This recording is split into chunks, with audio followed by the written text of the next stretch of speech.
We are live. On behalf of GAABESU, a hearty welcome to our students, distinguished guests, IIEST faculty and administration. This is our annual GAABESU Research Excellence Award presentation by students. I'm Niharendu Biswas. I'm from the University of Windsor in Canada. We are thrilled to be here today to listen to our students' achievements in research. I'm sure that you will be pleasantly surprised to see the high-quality research that our students are doing. Our distinguished adjudicators are from various parts of the world, and please allow me to introduce them. I do not think Dr. Prof. Chattopadhyay is here yet, but he will join us. Dr. Gautam Chattopadhyay, Professor of Caltech, USA. Dr. Tarun, Professor of sunny upstate Syracuse. Dr. Sudipta, Professor at Jadavpur University. And Dr. Ashirbani Saha is Professor at McMaster University, Canada.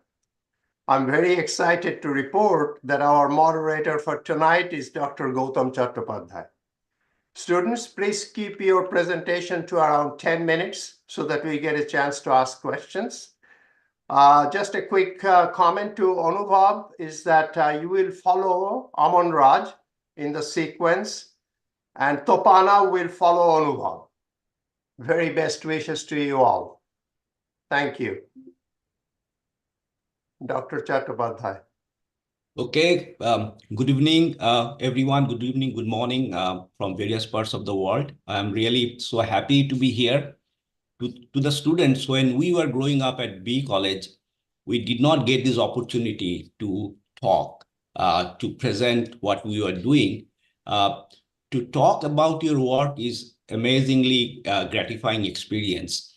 And whatever you do after your B College days, sorry, I keep saying B College because that's where we were. Now you are at IIEST. So you should pardon me for mixing these things up.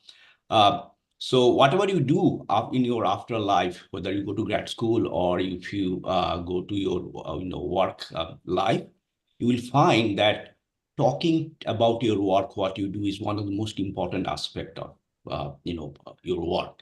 So this is a great experience for all of you. And I know you might be all stressed out a little bit because you're presenting your work in front of an audience. However, my suggestion to you all will be that don't think about it. You should think that you are you're having an adda with your friends. You are trying to explain to them what you do.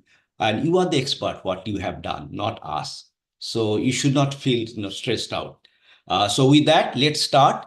Our first presenter will be Suvam Dey. So again, as Niharendu has said, Suvam, you will have about 10 minutes. So I'll remind you when it's about 8 minutes that you'll have to wrap it up so that we have time for questions. Go ahead, you can share your screen and start. Thank you very much, sir. Good evening to everyone joining from India and good morning to everyone joining from abroad. And my warmest regards to my esteemed alumni.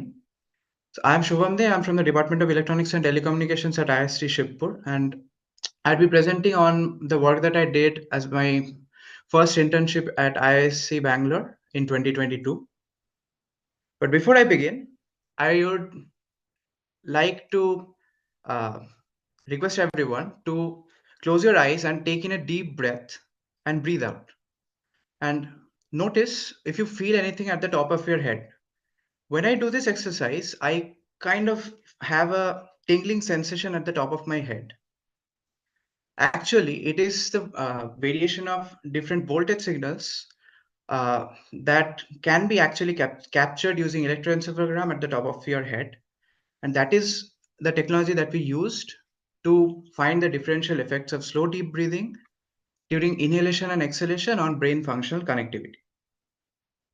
So breathing is a very complex and well coordinated process. Many different parts of our body have to work in synchrony together for breathing to take place. And it is a very important process. This is the most important process to sustain our life. So many different parts of the brain have to work together in synchrony for this to be accomplished.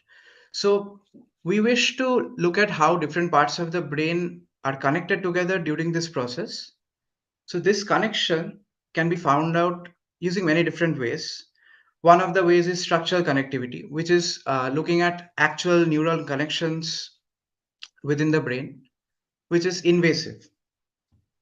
What we used was functional connectivity, which describes synchronization in spatially distant neurophysiological events.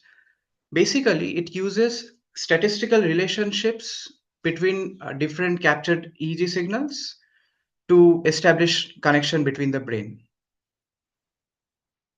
So more on functional connectivity. So different electrodes, let's say electrode 1 is found to be highly connected to electrode 3. So this means that that part of the brain where electrode 1 originates from is connected to the part of the brain where electrode 3 is connected to. So you can, I'll show you a map of the electrodes a bit later. So then you can get a network kind of a thing as shown in this diagram. The problem with functional connectivity and using electroencephalography is that because the brain signals are originating from deep within the brain, the electrical signal has to travel through lots of brain fluids through the skull and into the scalp. So what happens is that a signal originating from a specific activity is detected in multiple parts in multiple electrodes which are spatially very close together, and it falsely attributes connectivity. So this is called volume conduction, and this is something that we wish to avoid. This would be important later on. So our study objective was to identify functional connectivity signatures specific to inhalation and exhalation phases of slow breathing, slow conscious breathing. And this way, we wish to demonstrate information flow pathways during slow breathing and explore the inter and intracortical functional connectivity variations during these phases. We used data from 20 subjects. This was the map of, let me get the laser pointer, map of EEG electrodes I was talking about. So this frontal part corresponds to the frontal part of the brain and so on.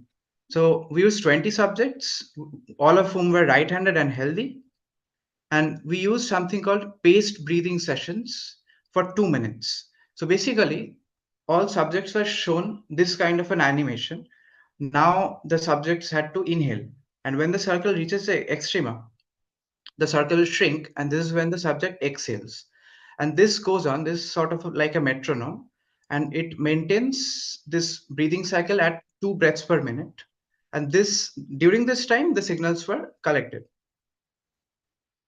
So I joined the lab during this time. So data collection and data pre-processing, like removal of noise from 50 hertz electrical noise or noise due to teeth clenching or eye blinks, those were removed beforehand. So I came into the picture here where I found the functional connectivity, did feature selection, and what I did was to identify the brain functional networks. We formulated this as a binary classification problem and used machine learning models to find it. And then we got the results and significance.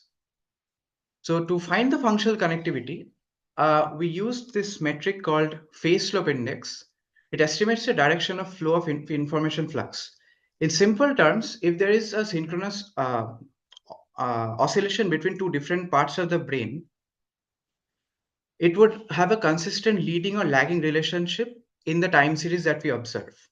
So let's say a signal is generated at one part of the brain, this red signal, and the blue signal is generated at another part of the brain, and they're in synchronous oscillation.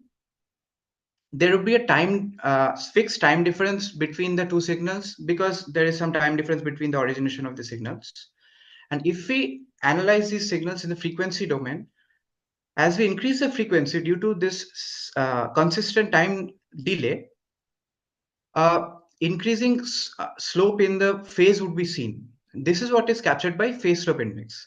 Now, if there is an inconsistency in the leading or lagging relationship, the slope would be close to 0. Most importantly, because volume conduction originates from the same signal source, the time delay is naturally 0. So the slope would also be naturally 0. So volume conduction is completely taken care of by phase slope index.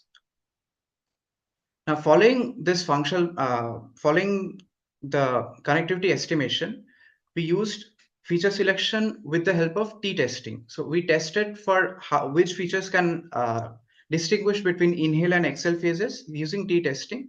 And after feature selection, this data was fed into different machine learning algorithms for classification between inhale and exhale. In the results, what we found was the highest number of features selected was for the low gamma range. The results show that low gamma functional connectivities, which is known to govern higher cognitive process, concentration, etc., can distinguish best between inhale and exhale. And with the help of this, we understood the complex neural mechanisms involved. And so different parts of the brain, this graph shows the strength of connection during inhale and exhale between different parts of the brain by analyzing these 340 features. So as you can see here, the exhale part is observed to have a greater amount of connectivity than the inhale. And most of the connections appears to be between the central region or frontal central region and the centroparietal regions. This is what I already mentioned before. So what was the future implication of this stuff is that many therapeutic effects of practices involving slow breathing like meditation is found to help with this higher cognitive process. So what we have found is there is a correlation between slow breathing and higher frequency oscillations of the brain. So from correlation, we need to move on to causation, and for that, more experiments with more subjects and prolonged studies has to be done. And due to the limited time of my internship, I could not explore other methods for explaining these findings. So we could not explore with using graph theory to interpret the results, which would have helped to get this kind of a diagram, which is more useful to understand what kind of connections we have got. So this is my future prospects of the work, and that brings me to the end of the presentation. Thank you very much, and I'll be happy to answer your questions. Thank you so much, Shubham, and you timed your presentation perfectly, left us enough time for questions. So the floor is open for questions. So anyone has any questions? So Provinda, you go ahead. You are muted now. Yeah.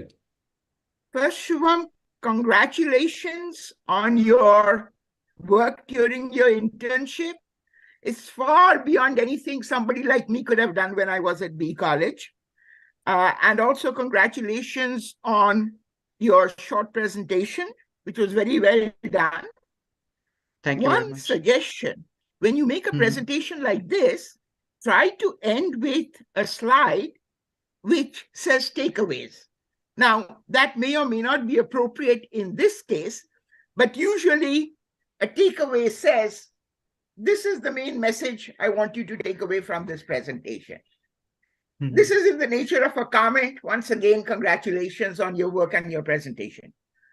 Thank you very much. So I will now allow first the adjudicator to ask questions if you have any questions, and then anyone else, that will be good. So, but Provinda being Provinda, so I wanted him to go first.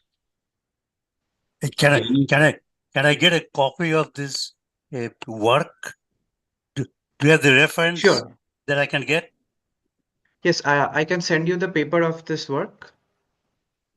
That'd be great. If you can send me your email, I'll definitely do that. I'd be happy to do that. So I need your email address. Okay. Can I type that in the chat? No. Let's do it through GAABESU office. Send it to GAABESU office. GAABESU office will. Okay. Shubham, can you stop sharing so at least you can bring the. Okay. Okay. Thank you. So anyone? Any questions? Ashirbani has. Ashirbani, go ahead. Yeah. Thank you. Hi, Suvam. Very nice presentation and very nice work. Just wanted to ask Thank you a you. couple of questions. So you Mhm. performed feature selection and you used Yeah. t-test to do that. Did you check if the features were following normal distribution prior to performing a t-test? Yes, we did because that is because otherwise the t-test wouldn't be holding. Yes. Yes, just wanted to confirm that with you. And my second question is, you had a very small data set, right? Did you mention 20 Yes, patients? only. Yes. So Mhm. when you reported your accuracy, so I'm thinking that that's an internal validation. Did you use leave one out or Ah, fight or n-fold or hold out? What did you use? the accuracy that I reported there is based on tenfold cross-validation. Okay. Okay. Thank you. Those were my questions. Thank you, ma'am. Anyone else? Shubham, hello. Yes, sir. You Yes, just sir. did this work at IISc in summer internship, maybe, as you have reported, na? Yes, sir.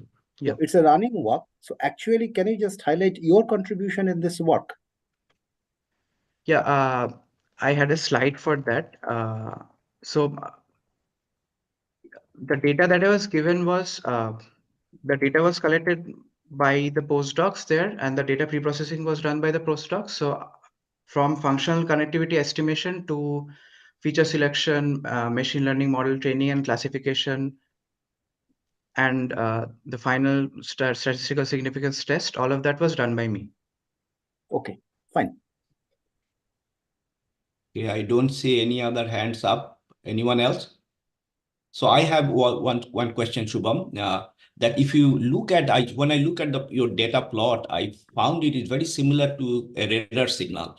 So have you looked into the other places where people actually deal with the radar signal processing and see if you can find some references about this kind of work? Or I'll share my screen again, and I'd like to know which plot you are referring to because if the where go ahead, not this one, go back, this one, yes. This one. Yeah, you can see here is very similar to a radar return signal. Mhm. No, I actually haven't. Yeah, so just explored that wanted to part. let you know that maybe there will be some kind of connectivity between these different kinds of work. That's all, nothing.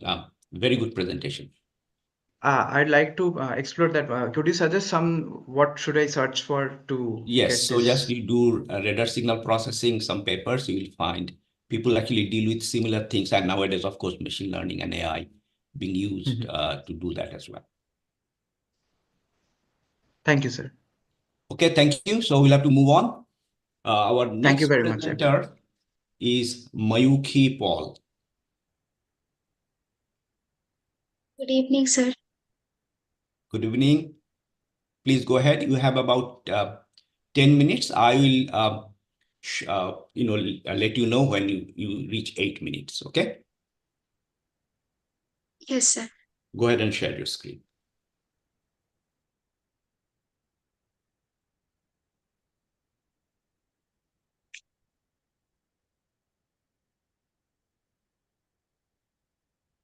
So the topic of my presentation is deep learning based pneumonia detection from chest X-rays, a transfer learning based ensemble classification approach, which I had done under the guidance of Ruchira Naskar ma'am, who is a professor in our department. I am from the Department of Information Technology. So first, I would like to discuss a brief background about my work, which is medical imaging, and I have done classification of chest X-rays to detect whether pneumonia is present or not, and there is lots of things can be done with medical images, that is organ segmentation, cancer detection, disease classification, and we can also analyze x-rays, ct scans, mris, pets, ultrasound using machine learning algorithms, and they are giving quite good results nowadays, and they are helping in the automation of the interpretation of such scans. So, I would like to discuss how did these technologies evolve over time. First, are the traditional methods such as the parametric methods like logistic regression or support vector machines. They struggle to capture the complex relationships in medical images. Then come the non-parametric methods like k-nearest neighbors or decision trees. They struggle with high dimensional data, and they cannot adapt to the complex features present in medical images. And in case of Bayesian methods, they are computationally expensive and are not suitable for medical images, since they assume that there is no correlation between the various features present in the images. Uh, Now, since there are so many drawbacks with the traditional methods, we have seen that deep learning can overcome these drawbacks, and they can help in pattern recognition and feature extraction to a large extent, since CNNs are very good at identifying spatial hierarchies, which enables them to identify the textures or edges on or other attributes which are present in medical images. They can also be used for semantic segmentation, and multimodal data can also be integrated along with neural networks. By using such machine learning techniques, we also can minimize the manual annotations, since they can automatically identify patterns within the images. So I would briefly describe the methodology now, which starts with data pre-processing, followed by 3 transfer learning models, and then we combine these transfer learning models to make an ensemble. So why did we choose this methodology is because transfer learning can allow us to capture the patterns in the images, since we had already trained it on the ImageNet dataset earlier. Then ensemble classification approach ensures that there is no overfitting, and the models can generalize the images well. For the data processing part, we rescaled the images, meaning we altered the pixel intensities to make it between the second and 98th percentile. And we also applied contrast limited adaptive histogram equalization, which was followed by data augmentation, which included shearing, zooming, brightness control, and horizontal flipping. Then the images were resized to the size 224, 224, 3. 3 is the number of channels, so that these are compatible with the CNN architecture. I used 3 base models for the transfer learning process, which are DenseNet VGG19 and Inception V3. So we kept the initial architecture intact, and after that we added few more custom layers so that these models are suitable for the classification of chest x-rays. In case of DenseNet 169, we added a global average pooling layer followed by a fully connected layer having 128 units with a dropout of 0.5, followed by batch normalization. Then the next layer was added with 128 units having ReLU activation and dropout of 0.5. Then the final binary classification output layer was applied. The next model is VGG19, where we used 256 dense layer unit, followed by ReLU activation, batch normalization, which had dropout of 0.5. And then the third model we used was Inception V3, which first had a global average pooling layer, followed by batch normalization, then a 256 unit fully connected layer, and the dropout here was 0.5. And then we had another layer with 128 units with ReLU activation and dropout of 0.2. This is the architecture of our ensemble model, where we combined the predictions of all the three models using a soft voting layer, meaning the models which showed maximum accuracy had the highest weightage in the prediction, and the model which had lowest accuracy had the lowest weightage in the final prediction.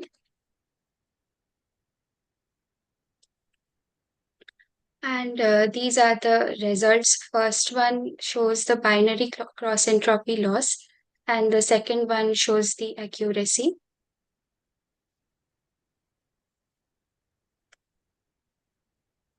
Here I have a table for the precision, recall, and F1 score, the ROC curve, and the comparison of my results with the recent papers which were published in the same domain. For the future scope, we can use generative adversarial networks to generate new images in case of shortage of data. And then we can also incorporate multimodal data for better diagnosis. And to prevent adversarial attacks, we can use denoising schemes also. These are some of the notable references I used for my work. And thank you, that's all. Thank you. Thank you so much, Mayukhi. I will open the floor for questions. First, let's allow the judges to ask questions, and then it will be open to everyone else. Mayukhi, can you unshare so that we can bring the judges? Thank you. Yes, Ashirbani, your hand is up. Please go ahead. Okay. Hi, Mayuri. Thanks for the nice presentation. So one question is about your data set. Could you tell us a bit more about the data set? Like, yes, ma'am. Ma'am, there were 5,200 images in my data set, and it was from Kermani et al. Yeah, I forgot the year. I think it is from 2018. Okay. And do you know if all the images they came from like there were one patient, there was there one patient corresponding to one image, or a single patient had more than one images? No, ma'am. Yeah, there were multiple patients, and each image corresponds to different patients. Okay, so and what was the size of your training set and validation set? The size of my training set was 80%, 70% validation, 10%, and the remaining was test. Okay, okay. Thank you. So anyone else from the judges panel? I don't see any hands up. So okay, I'm physically hands up. Okay. Okay, Tarun, go ahead. Yeah, I have a question. This is a very impressive work. I was wondering one thing. This data came from public data set or from particular hospital, or how did you get this data? Yes, sir. Actually, it's from a hospital. They usually deal with pediatrics. The reason I forgot the exact specifications.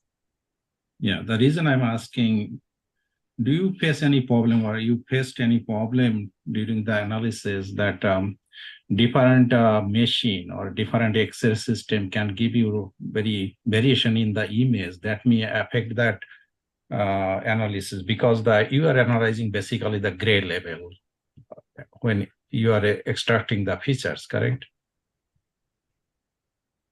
Yes. My question is whether you faced any problem with one set of image or one image to another image, the variation because of that, source of the data. Do you know anything about it? Or Sir, sir, I didn't exactly get your question, but to improve the accuracy or make the results better, we used denoising schemes like CLAHE. okay, that may be difficult to think about at this moment, because getting the medical data is very challenging. I know that, but okay. Yeah, thank you, Annie. Thank you, Tarun. Anyone else? So can I get a copy of this paper? Yes, sure. Again through the office, right? Yes, I will yes, let Shamda will collect all and upload to our website and circulate to all our members. Okay. Okay, so I don't see any hands up from the judges. Now I'll open it up to others. So I see Probidda's hand was up first. Probidda, go ahead. First of all, I would like to congratulate the presenter again on her paper. Gautam, I'd like to discuss the implications of this paper if we can after the formal presentations are done. And my essential question was asked by Tarun. In other words, does the data come from a single source or from various sources? Is there a problem in, looking at the data set as a whole? That question was already asked. Okay, so Anuvab, your hand is up. Yes, sir. I have a question. Sir, Mayukhi, I wanted to ask you that why did you use adaptive histogram equalization? Like, were the images, like the quality wasn't good or anything? What is the primary purpose Remove the noise basically, and so that the contrast is clear between the affected part and the non-affected part of the X-rays. Okay, and did you use it after resizing the images? No, first we did the equalization, then we resized. Okay, thank you. All right, so I don't see any more hands up, at least not on my screen. So let's move on then. Thank you very much, Mayukhi, for your presentation. So we'll move on to the next presenter, and that will be Abhisek Rajput. Anuvab, you can lower your hand if you can. Thank you. Abhisek Rajput. So Abhishek might be late because he had the gate examination in the second half, and his center Okay, was so very we'll far. then move on to the next presenter then. We'll wait for Abhisek to come back. So Anuska Raj.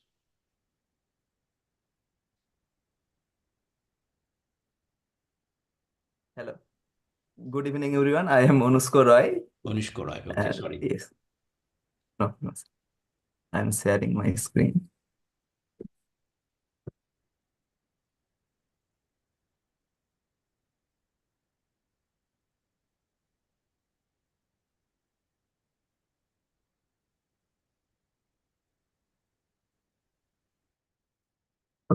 Good evening, everyone. I am Anuska Roy, a fourth-year undergraduate student from the Department of Computer Science and Technology in Indian Institute of Engineering, Science and Technology, Shibpur.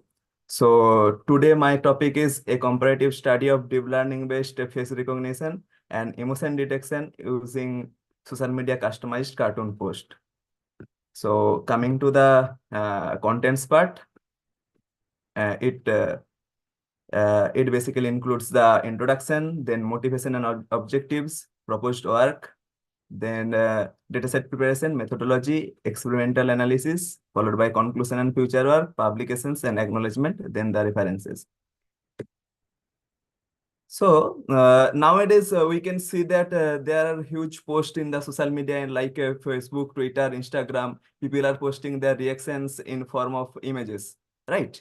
So people sometimes criticizes some political leaders or sportsmen for positively or negatively, and it may hurt that person or that person's who's against the comments are taken, he or she may take legal actions against them. So people nowadays very cleverly uses the cartoon posts, and that's why we are very interested on the cartoon images.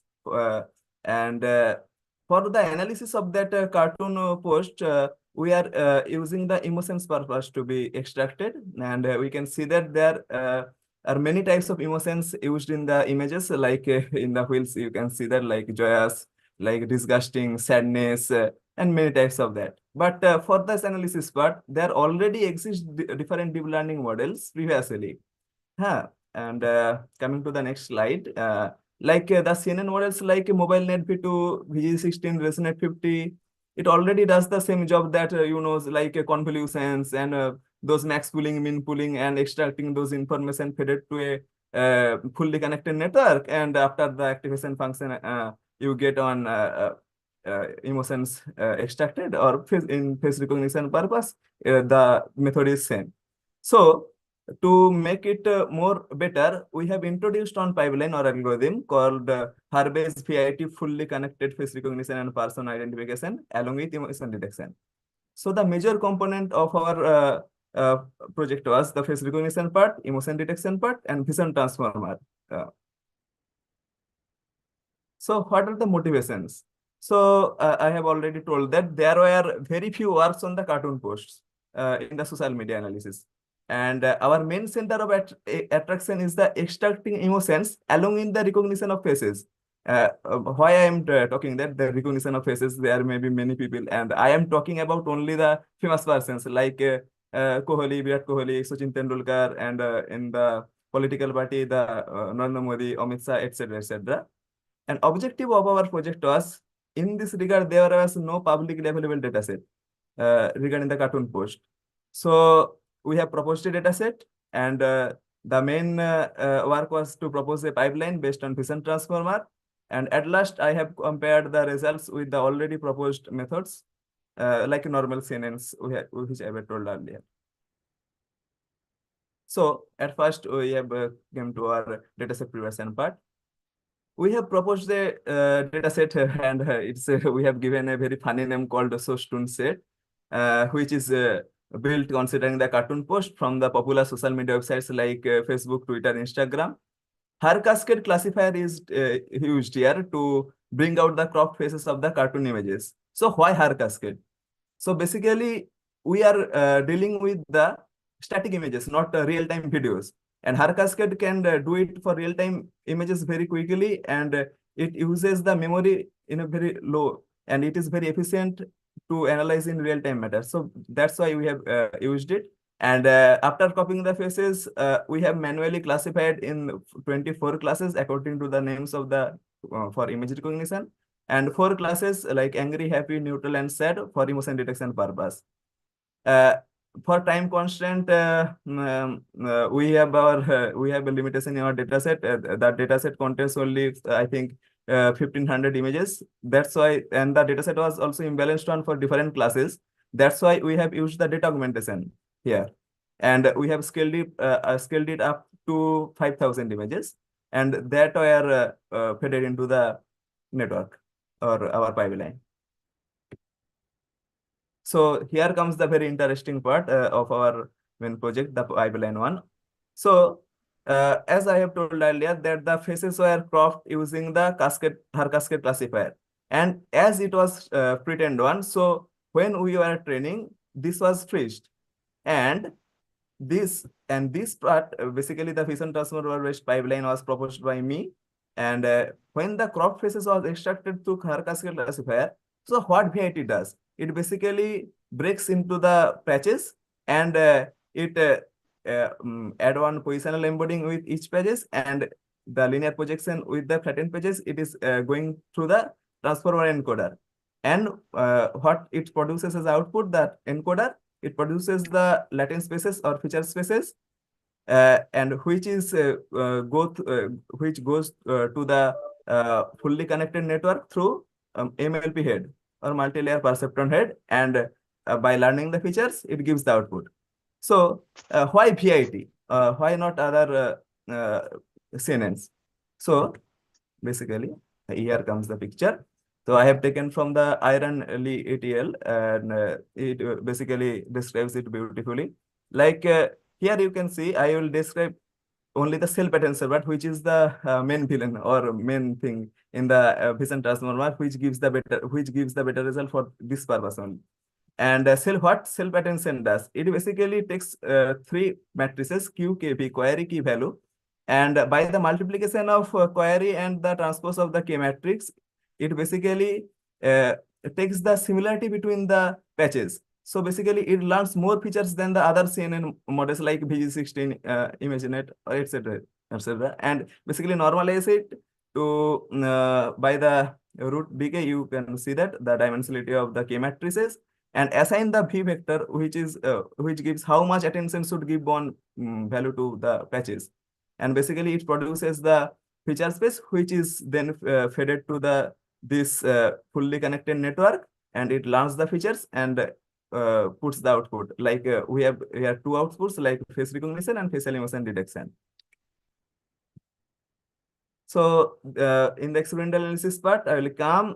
You can see that our proposed pipeline has outperformed all other CNN models used earlier. And these are the accuracies, like 90% for the face recognition part and 88% for the emotion identification part. And from the table, you can also see that the F1 score area under the curve, which have given the better result than the already existing models. And it has very high AUC score for face recognition of 0.9950, and for emotion detection, it is 0.9800. So you can see the confusion matrix, it is scaled down. You can see the results are very good for both our purpose of facial emotion detection and face recognition. This for the 24 classes, and this is for the 4 classes, which I have mentioned earlier. And this is the ROC curve. This is the VIT based. AOC score is 0.9950. And for the emotion recognition please, part, this is 1 minute. Yes, please, if you are present here, please mute your audio. We are getting some background noise. And Anushka, you have about 1.5 minutes left, okay? Okay. And coming to the conclusion and future work, so I have our proposed pipeline shows the better performance compared to the CNN models. And our limitation were we have not parallel GPU supported. So basically the work of emotion detection and face recognition was not simultaneous. It is basically sequential. So, but it can be extended for the emotion-aware learning platforms, which can adapt emotional state of students, providing personalized feedback and support system in future. In robotics, our algorithm, it can be also extended to adapt the behaviors of robot while user-robot interaction. And it is published in a conference called Computational Intelligence and in Pattern Recognition in Spring Nature. And I would like to thank you, my professors, my supervisor, Professor Jayasil and Jayanta Pal Dada and Siddhartha Malik Dada for their contributions. And I would also like to thank you, GAABESU, for giving me such a great opportunity. Thank you. Thank you. Thank you, Anushka. If you can stop sharing your screen, it will be great. Oh, yes. Okay, any questions? Again, first, it is open to the judges.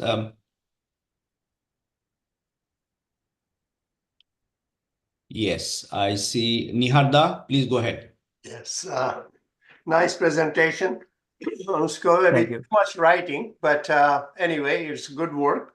What are the other researchers found in terms of the face recognition and emotional recognition? Yours is very close, right? 99, 88%. Yes. So what do you have seen in the literature?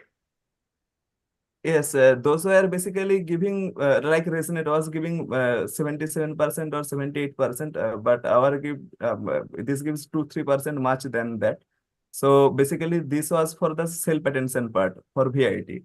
And now the work is on 2023, but in the last year, there are many works on the emotion detection on VIT, and like efficient net V2, there is a CNN, and it gives also better than VIT now.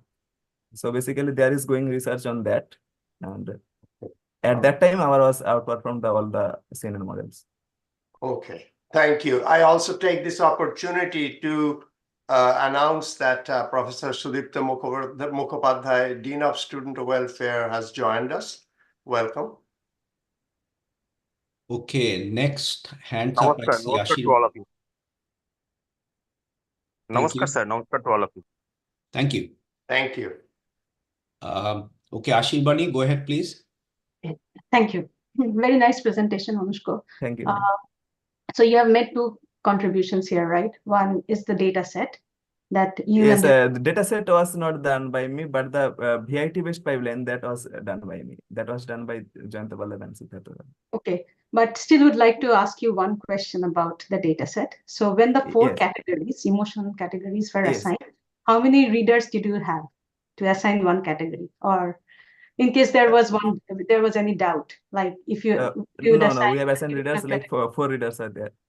4 readers. Okay. So did you publish about the inter-reader variability on this data set when you reported the results? Okay.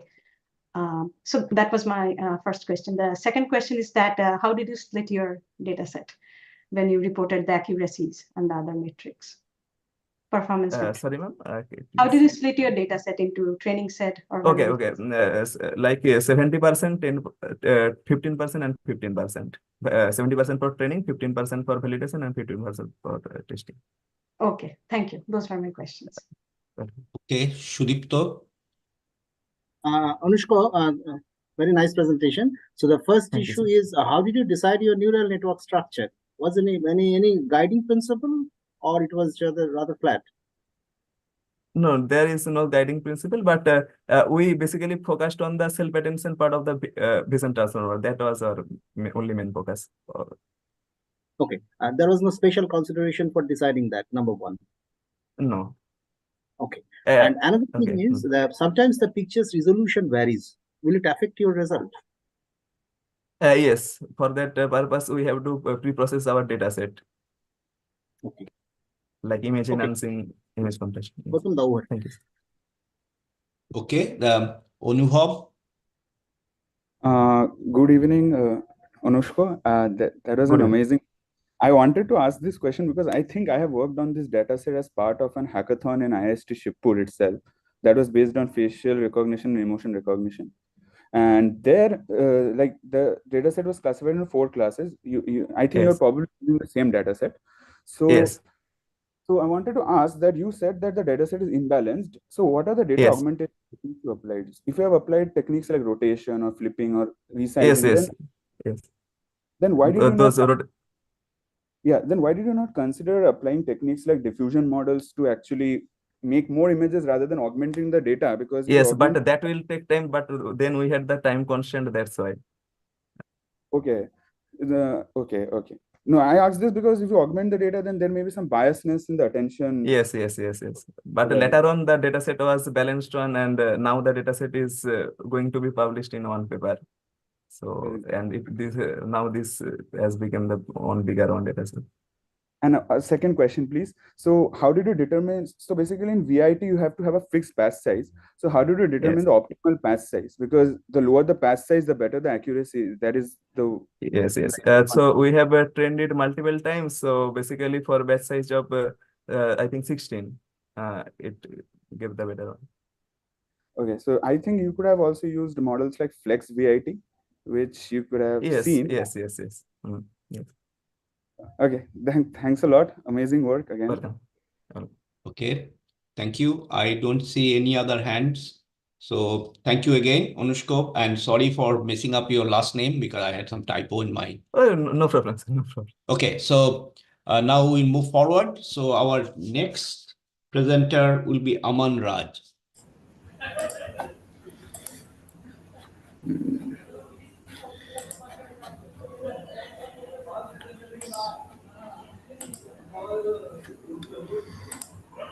Hello, good evening everyone. My name is Aman Raj. I'm from Department of Aerospace Engineering and Applied Mechanics. This is the work under the supervision of uh, Prince Raj Lawrence Raj sir. The sensitivity of ice accretion and aerodynamic performance degradation to cloud parameter affecting airfoil. Aircraft icing, we know that when we go at high altitude, there we found the supercooled liquid. When supercooled liquid collides with any object with force, it will take the shape. It will take the shape of ice, and how the ice will affect the our aerodynamic performance of an aircraft during flight. And here are the images of the that I put it, and here is the reference. Icing parameters. So I have taken the what are the icing parameters? Liquid water content, LWC, and mean volumetric diameter. And icing parameters also depends on flight conditions, true airspeed, and angle of attack and altitude. The geometric parameter, and also it depends on the geometry of the aircraft. This study is mainly focus on the wing icing. Here is the I certification envelope on how what is the liquid water content and mean effective drop diameter at a specific height. Here is the given the different types of cloud, but we are taking only two types of cloud because commercial aircraft flies only between these two.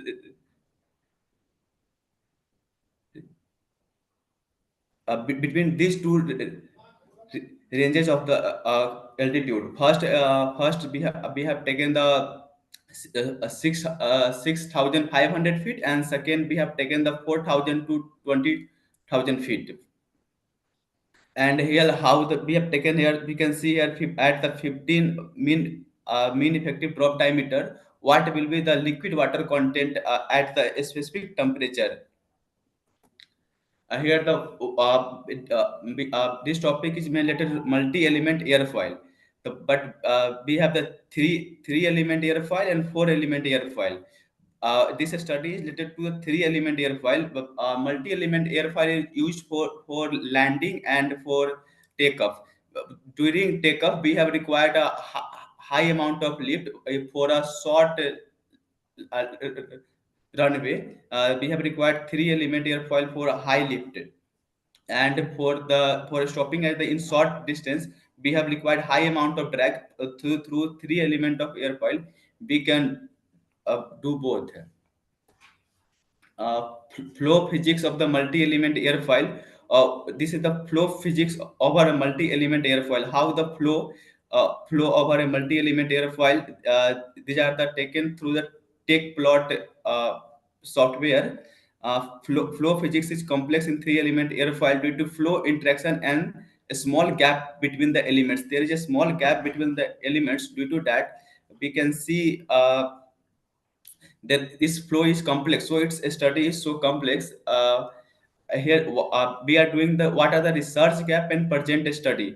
The research gap is that we can see till now ice accretion and aerodynamic effect on a multi-element airfoil under SLD icing condition done. Ice, here is two term, ice accretion and ice attributes. Ice attributes means we are the discussing here the shape. What are the effect of the shape on the aerodynamic performance, like lift and drag, how it will be the shape of the ice will act. The present study may be considered the first attempt to systematically investigate the sensitivity of icing attribute of multi-element airfoil to the clouds parameter. Here the ice shapes, how the ice shapes will be the formed. Here the upper horn and lower form, it is the normal thing. But when we change the angle of attack, the upper horn and lower horn also will change, and through this we have to see that how the aerodynamic performance and changes.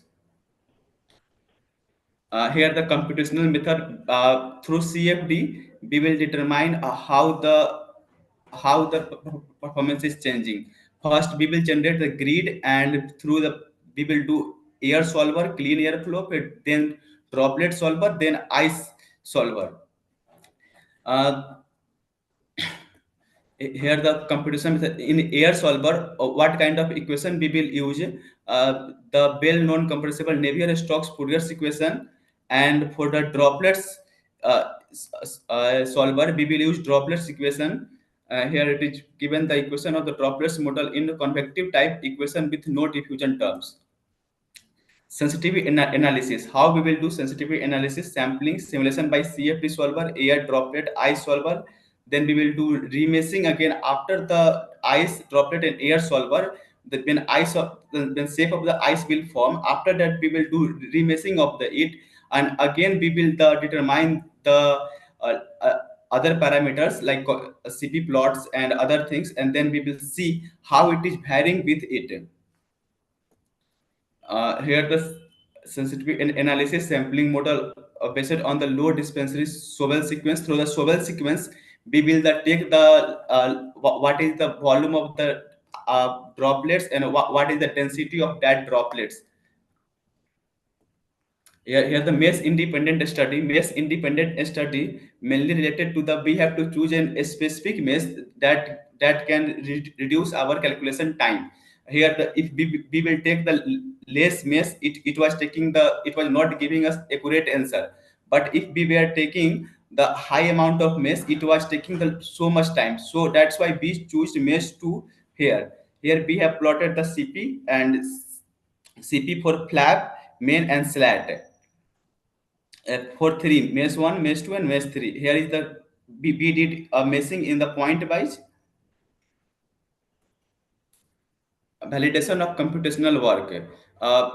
How we did validate it is our work. Firstly, we compared with our experimental paper that was done by NASA, and it was the airfoil MDA 30P and 30N. It means it was 30-degree bent toward the front side and 30-degree toward the back side. And here validation of airflow solver. Here we have done the airflow solver firstly, then we do airflow solver, then lift coefficient and angle of attack. Here we done CL total experimental total. We are taking the total and CL total of simulated, and then CL main experimental and CL main flap and CL main CL flap simulated. Here this graph is for the total, and red one for the main airfoil, and this one is the for our flap, and this one is the for slat. And here are the data at different angles of attack, how the CL is coming. Validation of airflow solver under here the how the CP plot pressure coefficient changes according to distance in chord wise. Aman, you have 2 minutes. Okay, sir. Validation of airflow solver. We have pressure and velocity magnitude. We have taken here the pressure magnitude, and validation of droplet solver. We have taken the droplet solver, how it is changing. After remeshing, how it is changing the flap, slat, and main chords. Validation of ice solver. Again, we did ice solver. It is the how the shape of the ice is forming. It is a for main. Here it is the for flap and slat, and it is here for main. And future work, generation of the 100 sampling point. Then we will do remeshing, running the air solver, meta modeling, sensitivity indices, plotting the results showing how every cloud parameter affect the ice shape attributes. Conclusion is that through this study we can make a system for the pilot. Pilot can change his altitude according to weather condition. If weather condition is bad, then he can change the altitude low and down according to the what are the cloud parameter affecting the ice formation. Here are the references. What are the references we have taken? And here is the thank you. Thank you very much, Aman. So now This presentation is open for questions, so I will start with Tarun. Tarun, go ahead. Yeah, a very nice presentation. And I would like to know one thing from layman's point of view. If the ice form on the wing of the plane, how does it affect the fundamental law, that Bernoulli's principle? Tell me very in layman's term.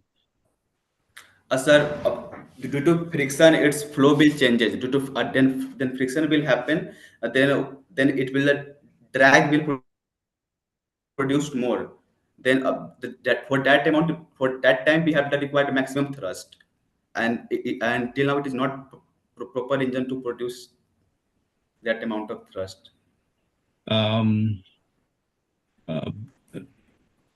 Yeah, that you are talking about the drag will increase, but how about the lift part of it? If you consider the fundamental part of the Bernoulli's equation, the three heads, correct? Yes, sir. Yeah, if you explain a little bit about assume that you are talking to some layman, that okay, if it forms, this is going to change in that fundamental equation, and this is we are going to solve that problem. Just Yes, sir. So when the lift will also be affected, sir. When the stall velocity will come, when drag will become, its velocity will changes. Then due to stall velocity, its lift also will affected, sir. Okay, and you mentioned that based on that, the pilot can change the altitude. What is the suggestion? Means going lower altitude to higher altitude, or can be something else can be used? One thing you need a design change with the multiple coil, and anything else can be done to solve this problem?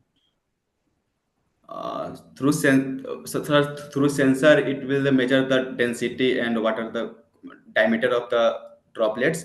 According to that, he has changed the altitude, and he can also take the conditions according to the flight plane, what kind of plane, and he can through control system he can control. Okay, thank you. Okay, Sudipta. Yeah, Aman, thank you. You have a good presentation and good exploration. First and foremost, I want to ask you about, did you use any commercial solver, or it was code was developed by you? No, sir, commercial solver, sir. That you have mentioned, or if I have missed, I don't know. What type of solver you have used? Sir, ANSYS Fluent and ANSYS Pencil. That's a very well accepted solver. That's the second issue is, the CFD results, obviously you have shown the equations and your ANSYS is your solver, so you can get the results, and interpretation becomes most important for CFD. What I'm asking, if you just take an aerofoil and relative to that, there is a air velocity over that. So what do you expect? The formation of ice is more possible at the leading edge or at the trailing edge? Sir, trailing edge, sir. Trailing edge. Now the question is... Sorry, sir. According to what? Thickness, or according to what? No, I'm telling that the if you have to take the ice formation, the ice formation will happen is a combined effect of temperature and what? You are referring to cloud. Is it cloud or something in the air itself, moisture? The moisture or temperature, it also so depends on temperature. Moisture and temperature. These two will be the prime factor. I mean, that will affect that particular ice formation. Okay. Then obviously you have got your equations and then everything. Now my point is, in that case, do you have anything to recommend for anti-icing measures? Because going for altitude change may create another problem with respect to signals and other things. Yes, sir. Sir, we can use heater on the leading edge of the airfoil. Through heater, we can reduce the time. What type of heaters do you suggest? I mean, you are recommending electrical heaters, because think about the heat transfer. Heat transfer is a transport process. It takes more time. Yes, sir. Yes, sir. So any idea, or rather you have not thought about it, no? Yes. Okay. We can use electrical heater. Okay, sir. Thank you. Carry on. Okay. A quick question from Probidda, and then we'll move on.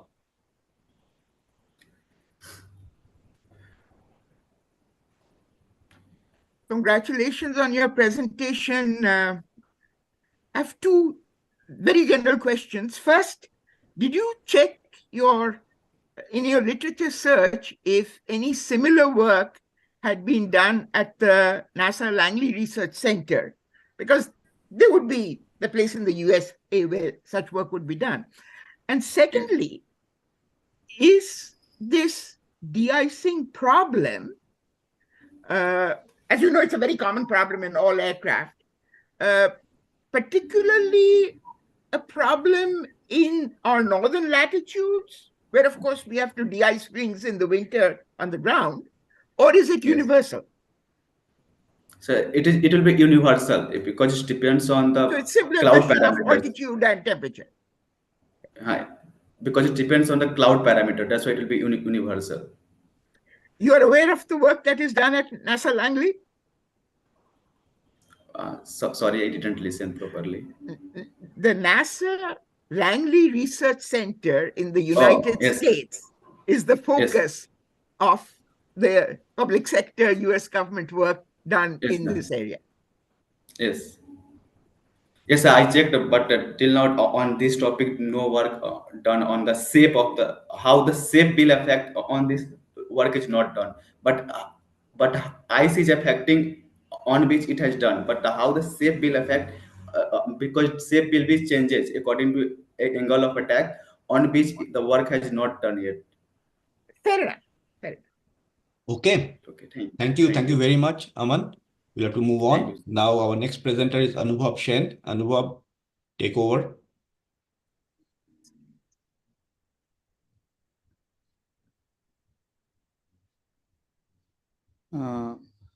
So can you give me a second just for the screen share? Sound. Oh, gosh.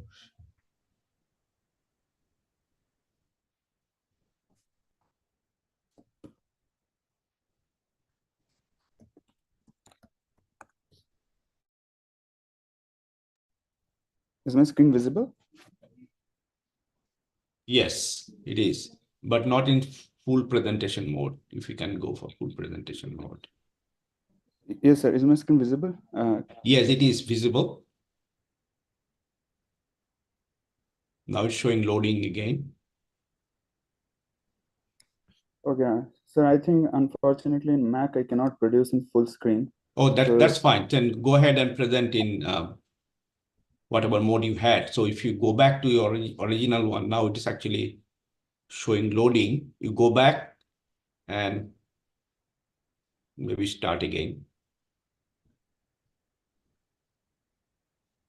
Yes, now it's showing full screen, no problem. Go ahead. Yes.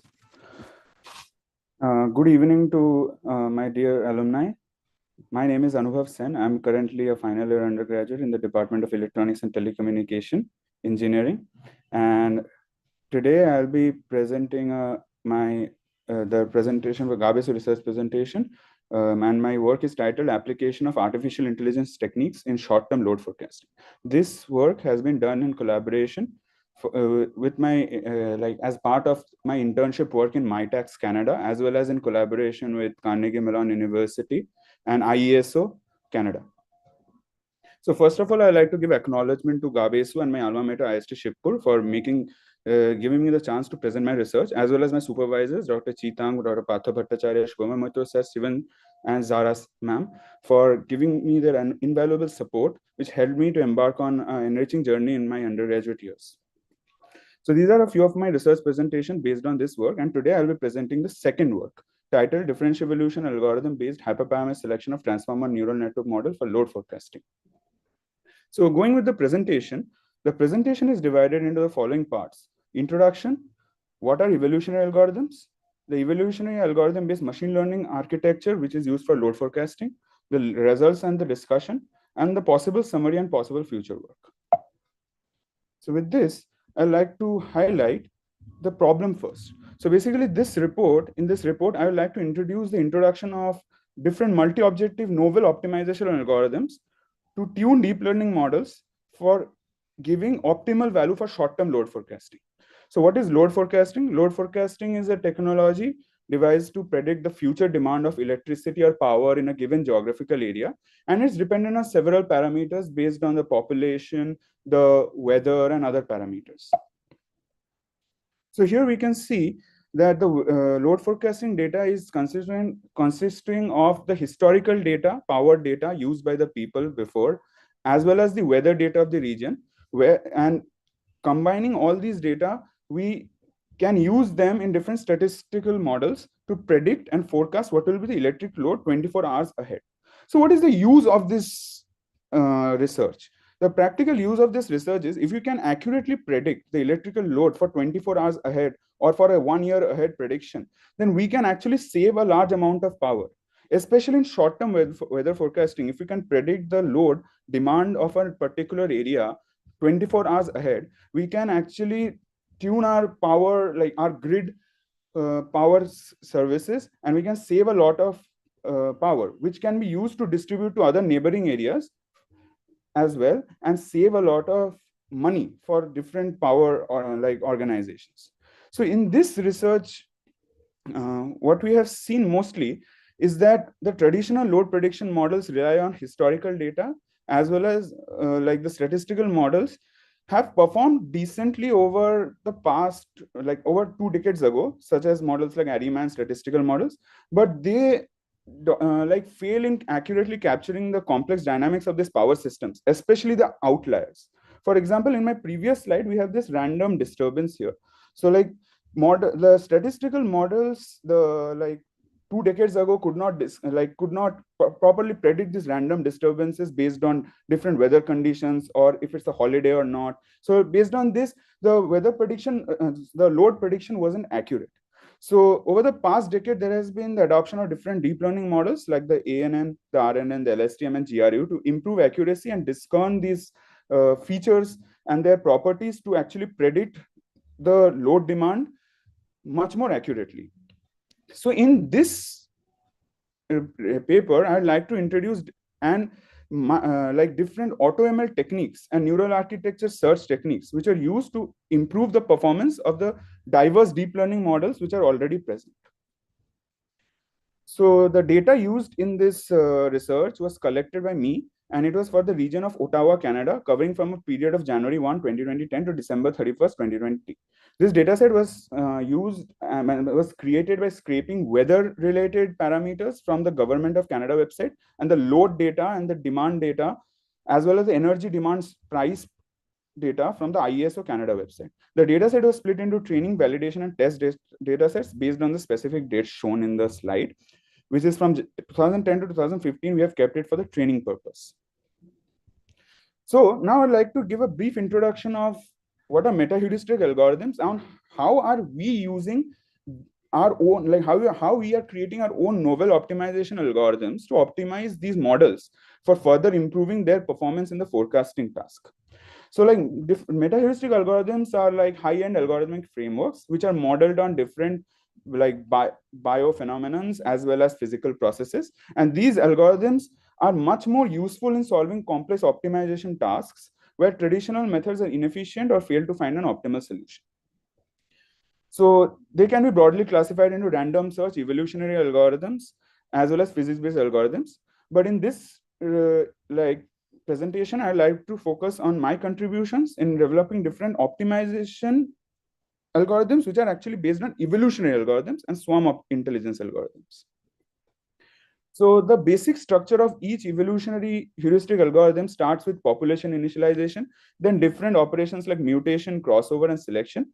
And then we repeat these operations until a stop criterion is reached. This stop criterion is based on the optimal fitness value or such as accuracy or error, which we want to obtain. And when we obtain that fitness value, we stop and get the best parameters for the particular model. So now delving into my contribution, firstly, what I did was I made novel quantum computing based hybrid classical evolutionary algorithms. So we proposed in this paper a different algorithm known as the QGA-PSO algorithm. So it was a quantum genetic algorithm based particle swarm optimization algorithm. So in here, the different operations like crossover, mutation, and evaluation, like these were changed using were changed with different operations such as the Q gate. The mutation was done using the NOT gate, and using this quantum operations, quantum gate operations to represent the phase of the qubits, we got a set of parameters. Now, this set of parameters was used to initialize the parameters for the particle swarm optimization algorithm. And using the particle swarm optimization algorithm, using the quantum genetic algorithm, we warmed up the search space for the particle swarm optimization algorithm, and we obtained the most optimal parameters for the quantum LSTM model for the prediction task. So this was one of our major contributions by developing novel quantum hybrid evolutionary algorithms. Along with this, we also delved into classical neural networks and classical optimization algorithms. So I would like to also brief upon one of the major contributions in classical neural networks. So what we did was we capitalized on the attention mechanism, which is generally used in the computer vision applications, but we actually tailored it for short-term load forecasting. So we incorporated different algorithms such as the differential evolution, the particle swarm, and the ant colony optimization to optimize hyperparameters of these deep learning models, especially the models with a large number of layers. And the assessment involved using of MAPE to affirm the model's effectiveness as well as in testing. So the overall flow for the classical deep learning based evolution architecture is as follows. So firstly, we initialize a set of hyperparameters. Then we use this for pass it to the model and get the model performance. And if we see the model fitness is not up to the mark, then we repeat the process of crossover, mutation, and again fitness evaluation until a termination criterion or fitness value is reached. And when it is reached, we take the hyperparameters corresponding to the best fitness value. Anuvab, we have 2 minutes left. So yes, the best architecture we have proposed is as follows. So we use the ReLU activation for all the layers except the output layer, and the model assessment was done using MAPE. So with this, I would like to go with the results and discussion. So the results and discussion shows that our evolutionary algorithms outperformed manual-based hyperparameter selection based other deep learning models by a large margin, and also the efficacy of our model was confirmed with the graph showing the training and validation loss versus epochs, which is continuously decreasing with the number of epochs. The predicted results are shown below. So this is a 24-hour ahead plot for the best performing model, which is a differential evolution on transformer. So the interpretation of results is that we did a comparative analysis of different heuristic algorithms or different deep learning models. The differential evolution outperformed the other deep learning models, but the quantum genetic algorithm was way more computationally computationally efficient and achieved nearby the accuracy obtained by the differential evolution algorithm based transformer neural network proposed by us. So the summary is our work mitigated the automatic hyperparameters, like the manual bias in selecting hyperparameters in deep learning models, and introduced the automatic hyperparameter selection process. This model was deployed in IIESO and is currently being used for the load prediction task. And these are the references of my work. So with this, I'd like to end my presentation. And I am extremely grateful for getting a chance to present my work. Thank you. Please feel free to ask any questions. Thank you, Anuvab. If you can stop sharing, great. So, okay, this presentation is open for questions, and we'll start with the judges first. So I can see Sudipta's hand is up. Sudipta, go ahead. Yeah, Anuvab, interesting work. So one of the, I'm just initially trying to know, do you have any idea that multi-criteria optimization and there can be another thing, multi-criteria decision making? So do you know the difference between these two? No, sir. No. Okay, fine. Why I'm asking this, because sometimes you may be rather constrained not to get the optimum as defined in the parlance of the term optimum, but there may be some decision-making requirement. Anyway, so the next one, I just want to ask you, you have explored the algorithms very exhaustively, but with respect to the application part, if I just ask you, you have just referred to grid. Is this work valid to grid only, or off-grid distributed generation will also have critical, I mean, this particular analysis will have critical role for that also? So, sir, actually, it was 10 minutes presentation, so I could not present my other works. But majority of these algorithms have been applied on off-grid based on data center cooling minimization. We have also used these algorithms for brain imaging classification. We have used these algorithms for for optimizing quantum algorithms to get best performance. So we have used our own novel algorithms in different applications areas. But here I only mentioned one certain application area because, sir, there was lack of time to present my other works exhaustively. Good. And another thing I just have, do you think that forecasting is complementary to energy storage? Can you justify, or you want to negate this particular statement? Sir, I think I justify this statement because when I was working for IIEST, this model got implemented there. So I was seeing that the amount of energy we are saving, they were was actually being used and stored by them and then distributed to different areas. Like I was doing this for the Toronto and Ottawa regions, and they distributed these areas distributed the extra energy to New York, Boston, and these areas. So they got a lot of money by saving extra power prediction by using my model.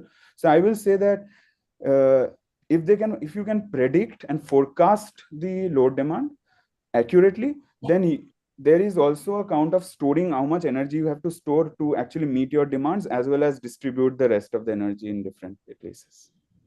Okay, interesting. I think others should ask the questions also. Okay, Tarun. Yeah, very interesting work and very impressive work. I have a quick question regarding, you mentioned that your algorithm is being used, correct? Yes, sir. Yes, sir. Do you have any patent?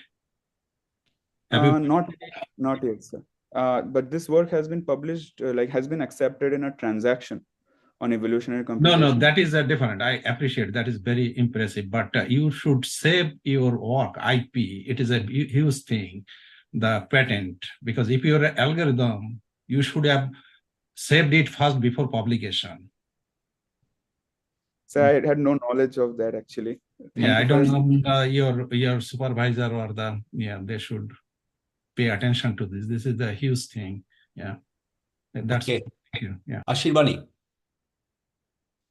Very nice work and very nice presentation, Anuvab. One question is regarding the grid search, the hyperparameter search. How does your algorithm compare in computation? Yes, ma'am. So, as I found out by doing simulations, that in grid search we are not able to extend we are not able to reduce the search space of the deep learning algorithm. But in evolutionary computation, we are able to reduce the search space, but it was more computationally extensive than the other grid search and Bayesian search and other algorithms. But my quantum genetic algorithm is way faster than the grid search and Bayesian optimization, Bayesian search and other random search algorithms. So even if the classical algorithms I used here were way more computationally extensive, but they were much better in performance. But my quantum genetic algorithm was better in performance. Quantum genetic algorithm based particle swarm optimization algorithm was better in performance, as well as, ma'am, the computational power. Okay, and I have another question. How do you think you can scale up this algorithm? If in the next few years some changes happen to the parameters that you presently now consider for designing your algorithm, if they change, how easy would it be to upgrade your algorithm? So, ma'am, my algorithm is essentially based on finding a global minima or maxima of a particular function which having certain parameters. So I don't think so it will vary a lot, but definitely with the improvement of quantum computing, especially low noise devices, I think the performance is going to increase rather than decrease. So we can actually introduce better gates, like quantum gate operations, faster quantum gate operations to make the algorithm faster. So, ma'am, I think that is the scope of improvement, as well as we can actually explore running these algorithms not on Colab using different software like PennyLane, but actually run it on quantum computers themselves. And that is actually not possible, was not possible for me to do so because we did not have the software available to test these algorithms extensively. Okay. Okay. Thank you for your answers. Okay, before you go to Pravidha, so I have a quick question. If you can, Anuvab, explain to a layman, what is quantum about your quantum algorithm? Okay, so like the quantum algorithm here is basically giving a boost on the computational power. So what is it doing is, like, the difference from classical and quantum is that in classical we were getting, like, we are the values as like the symbolic representations when you are doing of different parameters, we are doing it by 0 or 1. But in qubits, it is a probability. It gives us a probability of either it's a 0 or it's a 1. So we actually get twice as computational power as possible. So for a particular parameter, it can be either 0 and it can be a 1. So it can be both. It can be both simultaneously. So that quantum computing gives that computational boost. It gives you 2 to the power, like if there are 24 parameters or something, you get 2 to the power 24 times of computational boost. I understand that part. My question was more without, with the absence of any quantum computers, how do you implement your quantum? I want to emphasize, because you have emphasized several times about quantum. So how do you use your quantum algorithm on a regular computational network? So there were different libraries such as PennyLane in Google Colab, which is available, with which we can actually run quantum algorithms based on fixed number of qubits as per what our device can handle. And I use those to do that. But actually, I think to run it on like a large number of qubits, like 128 or something, we'll require IBM devices, and they were paid. And they were paid like $10 per 0.1 seconds or something. So that was done by my colleague, Arul Majumdar from Carnegie Mellon. He tested it on a device in Carnegie Mellon. I couldn't do it. So I cannot provide insights on how he did that. Okay, Thank you. So Gautam, if I okay, so sorry, let's go ahead and ask. Okay, you were saying something, Shopan? Yeah, if you allow me to make a comment and question after Pravidha's turn. Okay, so Pravidha, go ahead, and then we last one from Shopan. Again, Anuvab, congratulations on your work as a resident of Ottawa and Ontario. It's interesting that you use your MyTax grant to choose a problem using data from here. I'll be most interested in following up your work offline, and perhaps we could do this through either Shopan or Nihar. But let me ask a very general question. Has there been any interest in your work shown by the Indian Meteorological Office, or has it not become known more generally outside your research area? I don't think so, sir, not as of yet. But I have submitted some of these works with my juniors, and like for different places, like for doing different tasks like soil moisture estimation or even weather forecasting. We have done improved weather forecasting with my juniors even present here, who presented their research work. So we have used these algorithms and submitted it to IGRSS, Geoscience and Remote Sensing Conference. So we are waiting for the results and reviews on that. And we definitely want to present it much more and get more insights. So yes, sir, I got one interest in QIP conference in Taiwan when I went there. So that is a quantum information processing conference. There, few IBM researchers were interested, and they did share numbers to collaborate to know more about this algorithm, sir. The hybrid algorithm. I repeat my offer. I'd be happy to keep in touch with you through Nihar Vishesh. Okay, thank you, Pravidha. Shopan. Yeah, thank you, Gautam. And this is Shopan. I generally don't speak, probably don't see me talking, but I could not register myself. First, just a comment here is, watching you guys like in school, talking about the fundamentals of physics, or going to the deep learning, all the things even we never could imagine. And myself starting this project, this program, research award program, in 10 years ago, I'm very happy to see the progress we made, and thank you, everybody.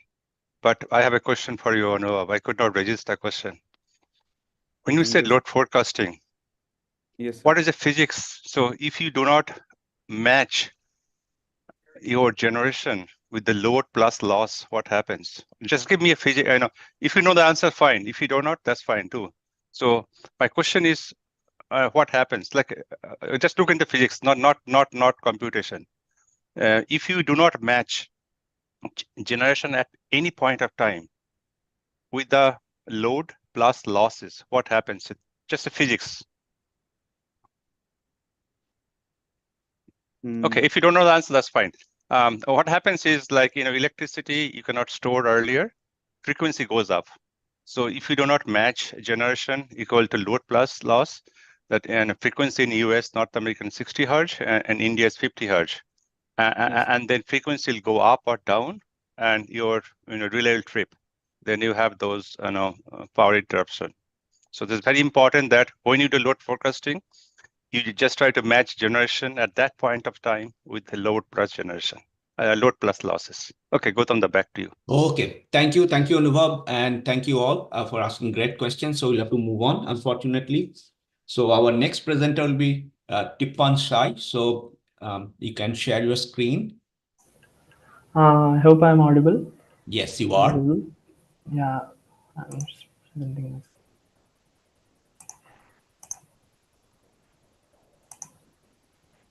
Is my screen visible? Yes, it is. You can go to full screen mode if you want. Okay, great. Thank you. So, my name is Snehal Kumar from the Department of Mechanical Engineering at Indian Institute of Engineering, Science and Technology, Shibpur. Today, I am here to present my research project on a comprehensive study on various window glazing in buildings for composite climatic conditions. This project I have done under Dr. Tabish Alam, Senior Scientist at CSIR, Central Building Research Institute, Roorkee, during my summer internship. So these are the contents that we are going to witness today. So you're not seeing it. Are you seeing it? Am I visible? Yes, I can see the screen. Okay. If anyone else having problems. I can see it. Okay, yes, please go ahead. We are able to see. Yeah, thank you. Share it again. So these are the contents that we are going to witness today. So coming to what my project is. No, you're not sharing again. So you stop sharing. Okay. So I will just reshare my screen. Yes, please do. Yeah. I'll reset my clock as well. Sure. Thank you. So now am I visible? Is my screen visible? You are sharing the entire screen. No, your presentation is not visible. Yeah, presentation. Now it's good. Yeah, now it's good. So continuing from here. So these are the contents we are going to witness today. So coming to what the background of my project, we know that a lot of building constructions are going on in a developing country like India. So most of the buildings that we see today, mainly the office buildings and all, have various types of glasses as their facades. So as you can see in the background also, there are some buildings which have the glasses as their facades, and most of the why I am for telling to the glasses is, so before getting into this, I will give you a small common example, like what we face in hot summers in India, that if you sit beside a window in your office and you are not using an air conditioner right now, and you are sitting beside a window, you will feel a tremendous heat, like you will feel hot, and even though you are inside a closed room and you are inside a shelter, you will feel hot unnecessarily. So why this happens? Because if you compare this with a person sitting in an office with all closed walls and not with a glass facade, so he will feel a little cooler compared to you. So this comes because of the windows. These windows these windows play a major role in the heat gain of a building or a room. So what you do is when you feel hot, what you do is you will just switch on your AC, or you will use multiple fans, or you will use coolers uh, for a summer climate like India. So for this, these windows play a major role in increasing the energy consumption of the building. So as we are using much more air conditioning and fans or coolers, this increases the energy consumption of the building, and this affects the efficiency of the building overall. So to enhance the thermal efficiency of outside windows and lessen the solar intake, various varieties of heat blocking glasses have been developed till now. So what is the objective? The work done in my currently published article aims to provide the society a better theoretical roadmap for selecting a type of window glazing which is both energy efficient and can optimize the day lighting. So what happens is, most of the even if you assume a car, you will see tinted glass we used to have in India before. So in order to reduce the glare effect and keep the car cool, so we use tinted glass, but this affects the light entering the room or the car itself.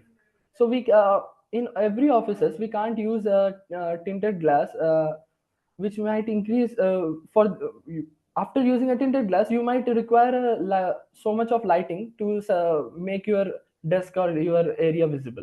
So optimized interior daylighting is also as important as the energy efficiency through air conditioning. So why was this analysis? Why was this theoretical roadmap or a comparative analysis was needed? As I was working in a project CBRI had when I went there. It was a new project. It was a pre-commercialization feasibility for multi-dynamic window panels. Multi-dynamic window panels consist of the smart glass technologies which we are having, which includes one type of electrochromic glasses, which with the help of small voltage they will change the position of the particles inside, suspended particles, that I will get into later, and reduce the solar radiation and amount of radiation entering into this. But these electrochromic glasses are were irrationally expensive, and we till now we are India is not indigenously producing this. It is not manufactured in India, but is imported from outside.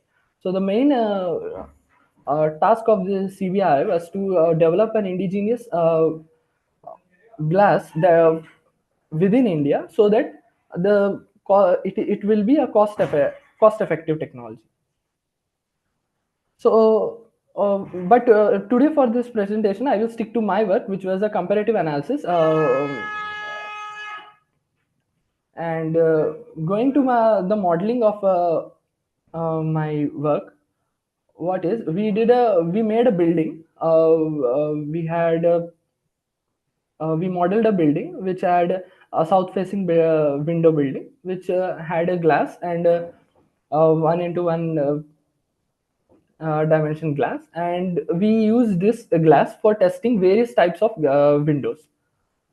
So this is a type of what we say seasonal arc. This also plays a major role in how the heat is getting inside. So in summers, if you see the sun's position is around the top of the roof, and not much direct solar radiation enters, but most of the solar radiation entering into the building will be through the window, will be a diffused one. And in winters, if you see, the sun is directly facing it is most of the solar radiation gets into the building through direct solar radiation. So these ours was a comparative analysis of all the different types of window glazings that are available in the market, and a few of these we analyzed the results for 21 window glazings of various types, which also includes the existing electrochromic windows in the market, which we are importing. It had also special kind of windows of triple layered, low emissivity quadruple low emissivity films, and nanosilica aerogel, which I guess it is not visible. Now it is visible. So based on the visible transmittivity, U value, and solar heat gain coefficient, we have modeled these windows in using the energy plus code. So these were the governing equations which we have used for our code, and which all just consists of, here I am showing it for a double pane window. Most of the windows which we are using are almost a double pane window. Means advanced windows which we are using are a double pane windows with some filling inside. Either it may be a air filling or argon filling, or it may be a suspended particle filling like in electrochromic windows, or it can be nanosilica aerogel, which is the upcoming new kind of technology. So here in these equations we have this conductive heat transfer, convective heat transfer term, and radiative heat transfer term, along with this absorbed radiation terms. So these are the illumination equations, daylight for the illuminance, derived from this geometry. Toppana, you have 2 minutes. Yeah. So this was the methods which we have used for the analysis, and each of the selection of inputs was done with a thorough literature review. These are the results which these are the parameters which we are going to we have analyzed the glasses for all the 21 glasses.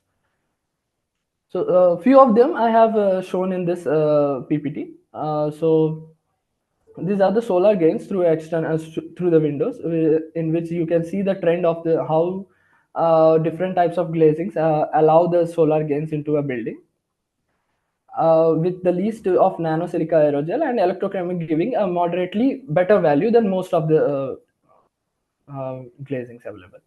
So these are the cooling loads. We can see a reduced trend in the electrochromic glazings and the nanosilica aerogel compared to the normal simple glasses. These are the results for the daylighting. How what is the illumination daylighting effect inside the room through the window. These results show the daylighting factor. How much better than this? I will show you this illuminance. How much illuminance you can record into the room that allowed by the glazings. So you can see the nanosilica aerogel restricts most of the glasses, whereas in electrochromic we can adjust it according to our set points.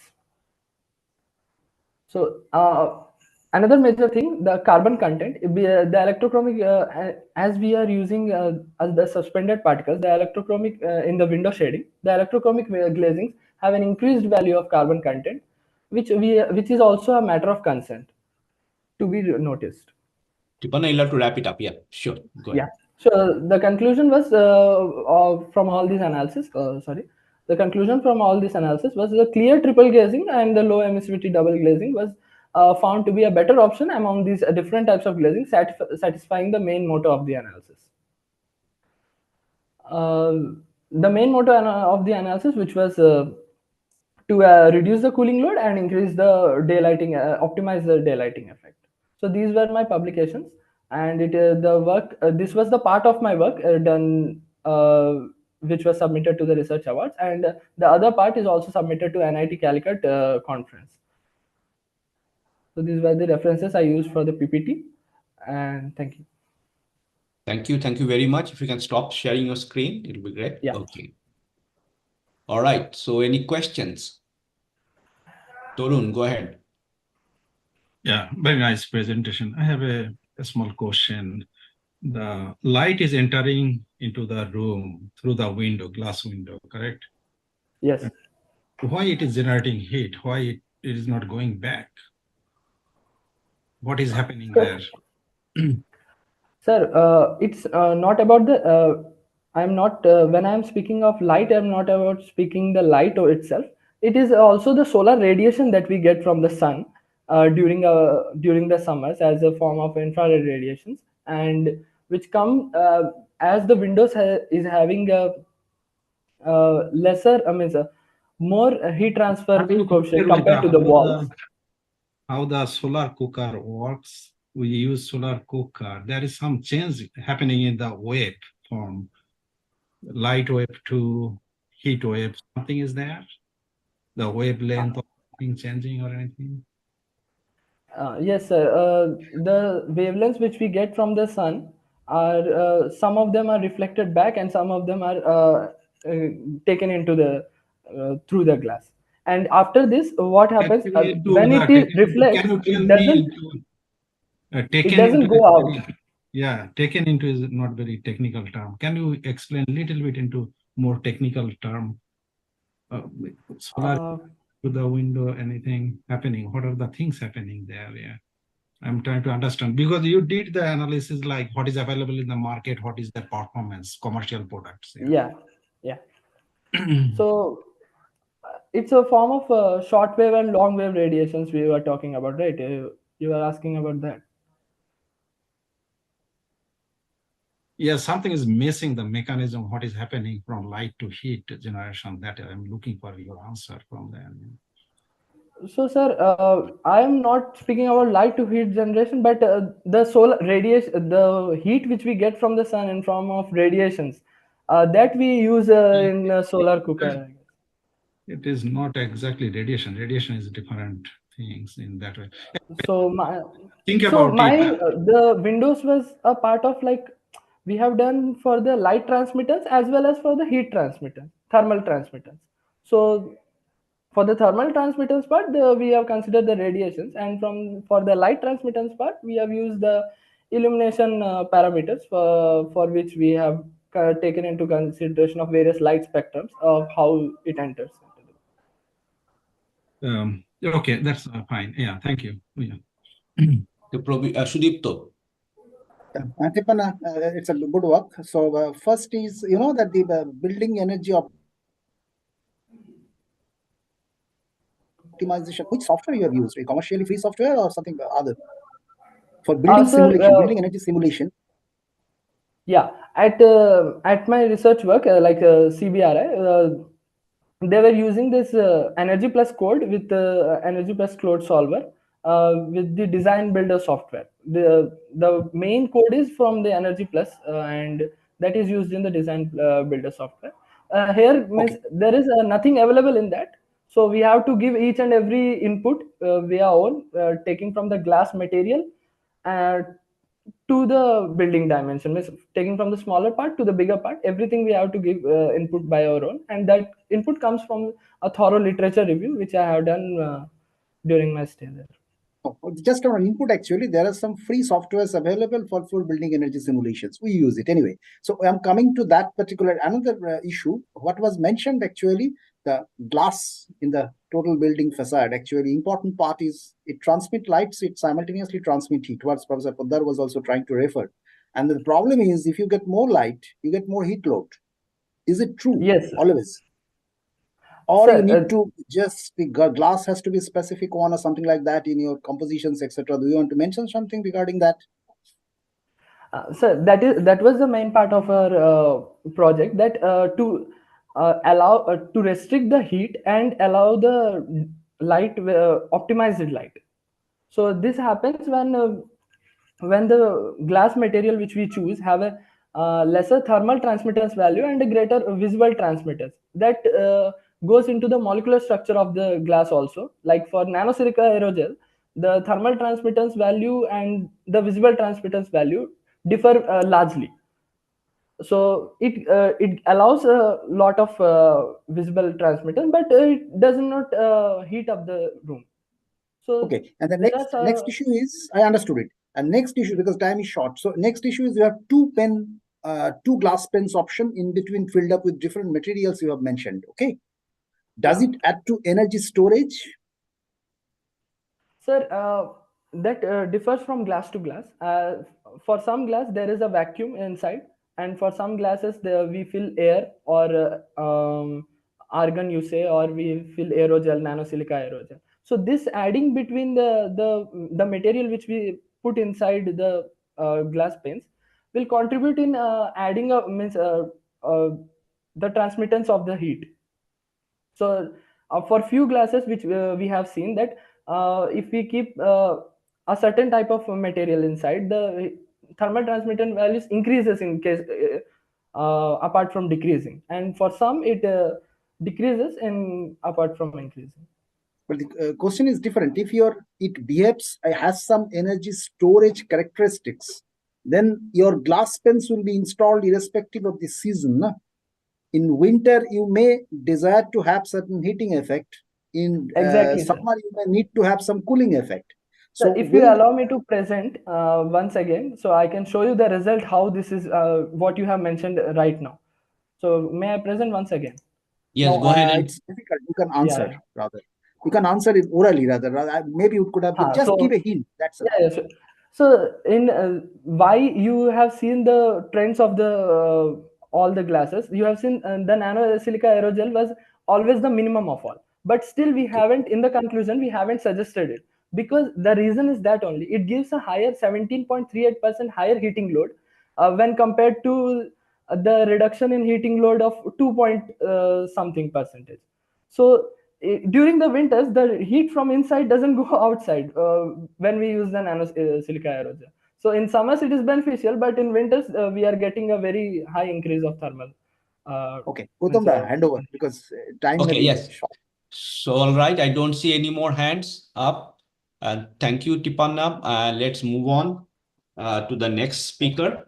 Our next speaker is Poorva Mondal.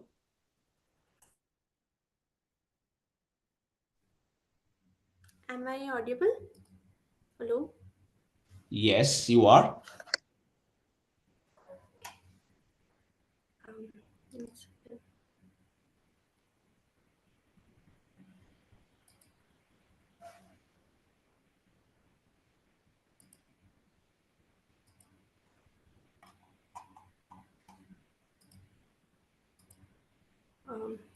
Is it visible?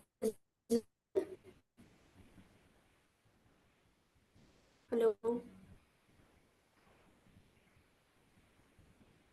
Is it visible? It is visible, but we are not seeing the first screen. We are first slide. We are looking at some other slide. So if you can go to your first slide. Yes. Okay, 1 second. I'm sharing again.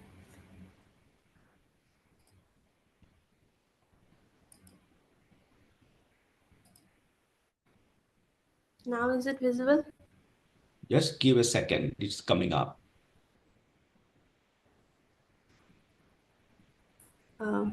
May I start?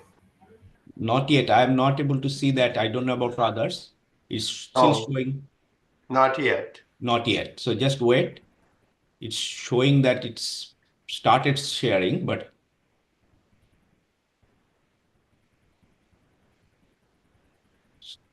Is looking for something, double click to enter into full screen.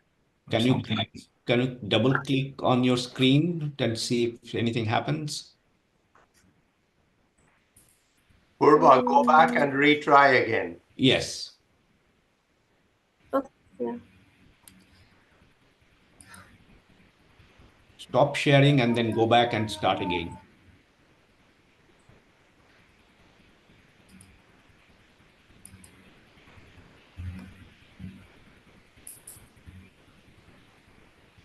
Now is it visible? It's still saying Poorva has started sharing screen, double click to enter full screen mode, but we are not seeing the screen again. It was actually showing before. Can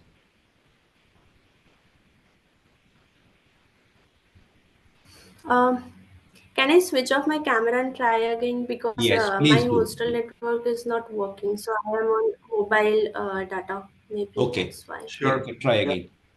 Yes, we can actually land something on Moon and Mars, but we cannot fix this kind of problem yet. So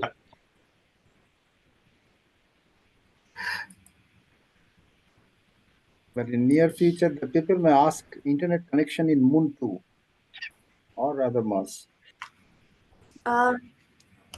Now, is it visible, please? No, it's the same screen. Same screen. Actually, I think the network is slow. That's why it's taking time. Holding it back. Yeah. But you had it just a few minutes ago. Yeah.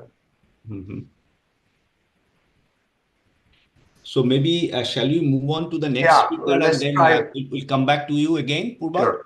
Sure. Yes, sure. Sorry for Yes. So inconvenience. let's go to Prerona Saha, and then we'll come back to you.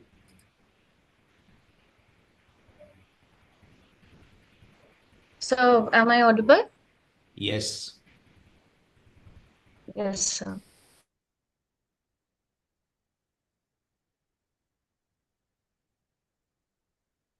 So, is my screen visible? Yes, it is, but not in full screen mode yet. So now? Now is perfect. Go ahead. So shall I start, sir? Yes, you can. Okay, sir. So I am Prerona Saha, a fourth-year undergraduate from the Department of Metallurgy and Materials Engineering. So for the topic for today is processing and measuring the micro-hardness and electrical properties of ZVN or ceramic varistors. It was done under the supervision of Dr. Toppana Roy, who is a scientific officer H at Variable Energy Cyclotron Center in Kolkata. So now, what is a varistor? Varistor stands for variable resistor, which mainly protects the electronic devices from certain voltage surges. They have a unique property of changing resistance with the voltage. Unlike fuses or any other circuit breakers which handle the overcurrent, varistor mainly focuses on overvoltage protection. Since we can see here that it is placed in parallel to the circuit, they become highly conductive during these voltage surges. So varistor have a switch voltage below which they remain resistive, but they pass a leakage current. Their responsiveness to this surges is indicated by a nonlinear coefficient, which we call as alpha. That is that is the main motive of my project. So the commercial varistors, which use a ceramic blocks, they are coated with this epoxy. This epoxy is to prevent the contamination and to ensure the stability. And we use a silver paint to use it as an electrode area. Now, why are we using the ZNO? Like why I will use a zinc oxide as our base material for the ceramic, because zinc oxide has a woodside structure with polar surfaces, and its microstructure has alternating planes of tetrahedral coordinated ions, which gives the ZNO piezoelectricity. Now, coming on to the graph and this microstructure, there are three unique parts of an Aristos VI curve that relate directly to the distinct aspects of the varistor. First, there is a pre-breakdown region. Here we can see it as a light blue region. It is a circuitous path, and the breakdown region is highly controlled by the highly resistively non-linear part, which is a ZNO grain boundaries. Here we can see it as the green circles. So the resistance of the boundary, it's determined by the voltage stress across it. Now, ideal varistor conditions need uniformly conducting ZNO grains of the same size and nonlinear boundaries between the grains. Now, why are we not using pure metal, and why are we taking the oxide? Because this nonlinear behavior is mainly influenced by the oxygen presence. And the breakdown voltage relies on the number of the active grain boundaries, where small grain size is used for high voltage application and large grain size is used for low voltage application. Moving on to the applications of ZNO-based varistors, it is used as a lightning arrestor. They safeguard the overhead lines from high voltage lightning surges, lightning surge absorber, and then the cathode ray tube, where extremely high voltages need to be regulated with low current levels. Moving on to the major objectives of my project. I had to prepare a homogeneous distribution of various oxides by high energy ball milling technique, followed by compaction of pellets and conventional single state sintering. And then I had to study the micro hardness and the electrical properties of the pellets. Now I had taken ZNO powder, V2O5 powder, and NB2O5 powder. Why are we using the V2O5 powder? It is the main primary dopant for this ZVN ceramic, and it is mainly chosen because it lowers the sintering temperature of ZNO to 900 degrees C. And why are we using the NB2O5 powder? Because it enhances the nonlinear properties more. Now, these three are given in this high energy planetary ball mill. After this certain mixture that we had calculated, where the total charge will be 3 milligram and ZNO will have the at 98.56 weight%. This ball milling mainly improves powder mixing and the morphology, and density initially increases and then decreases with the milling time. The operation parameters was rotational speed was 300 revolution per minute at room temperature, and the agate balls had 10 millimeter diameter, and the ball is to powder ratio was 16:1, and the total milling time was 35 hours. Now for the preparation of the green compacts, first this 350 milligram of ground or the ball mill powder was balanced. Then the powder was pressed uniaxially at 500 megapascal pressure. And finally, we get the desired green pellets of 10 millimeter diameter and 1.5 millimeter thickness. Moving on to the next, sintering and characterization of the green compacts.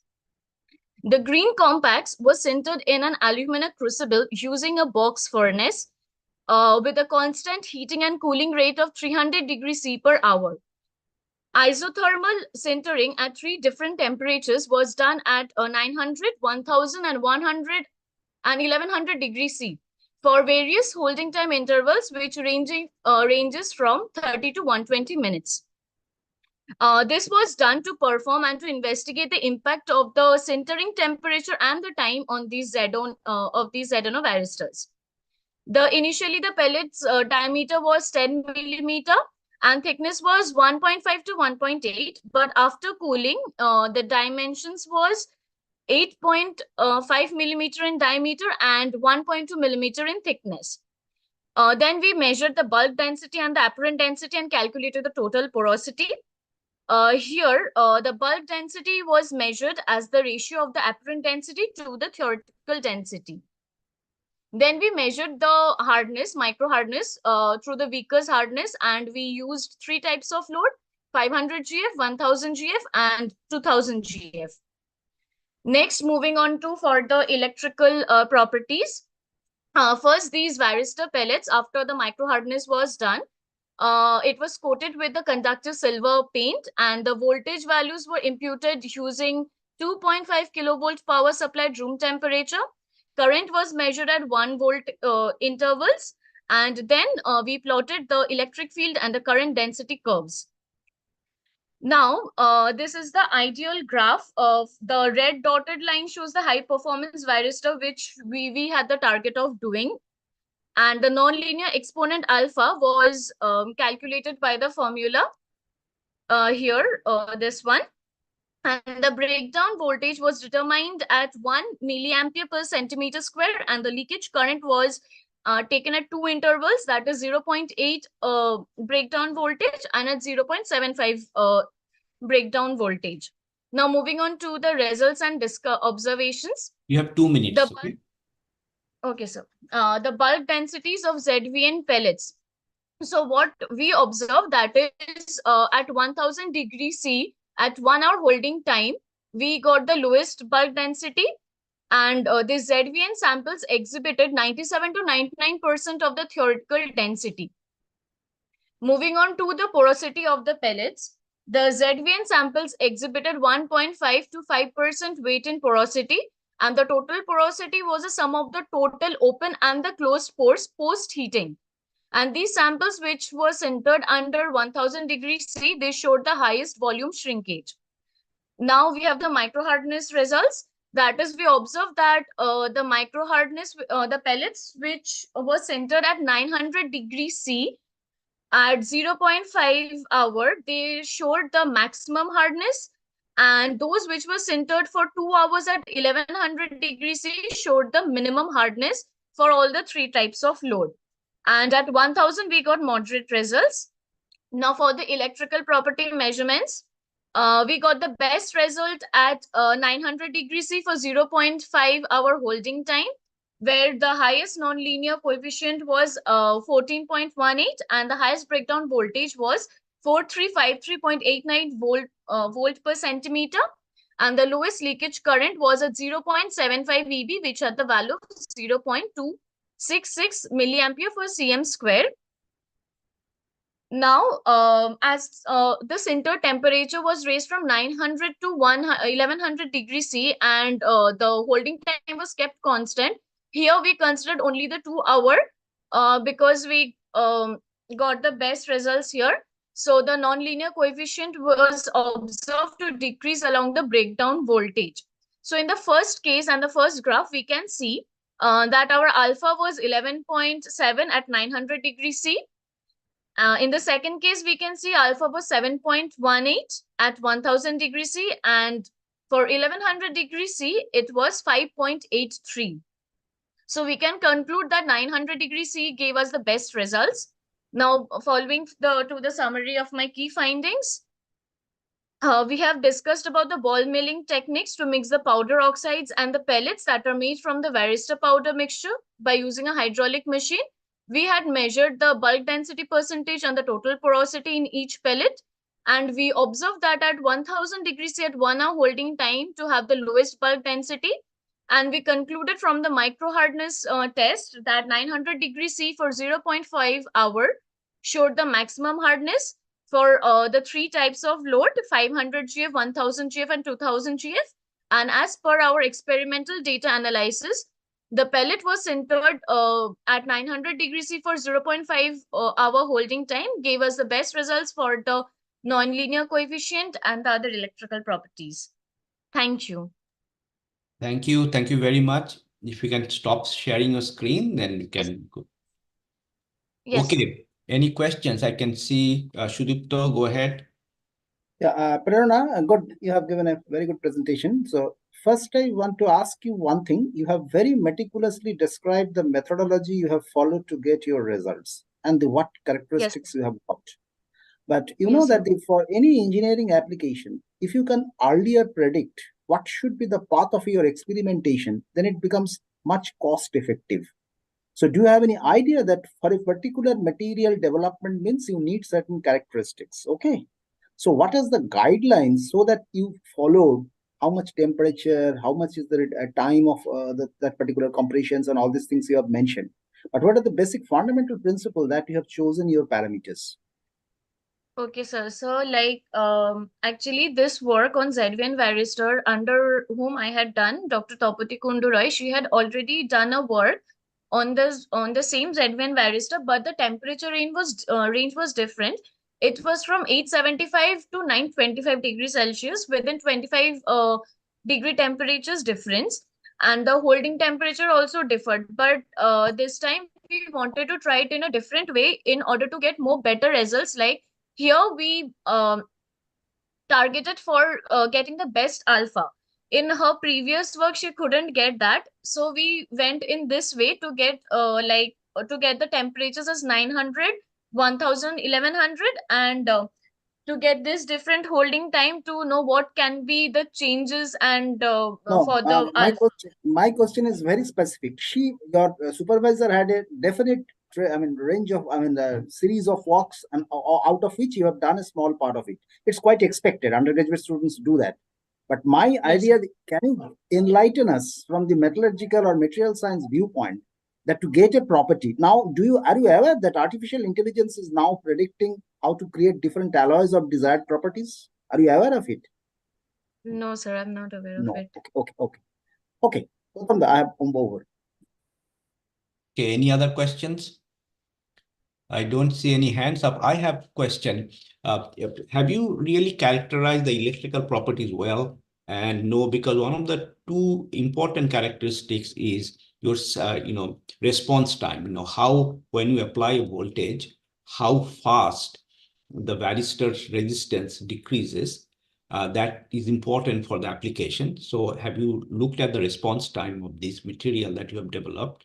And the second question is, have you looked into the hysteresis effect, in the sense, suppose you apply a very high voltage and then you change the voltage, how fast it can go back to the original condition, or, does it retain, or is the hysteresis curve look different? Have you looked into those characteristics?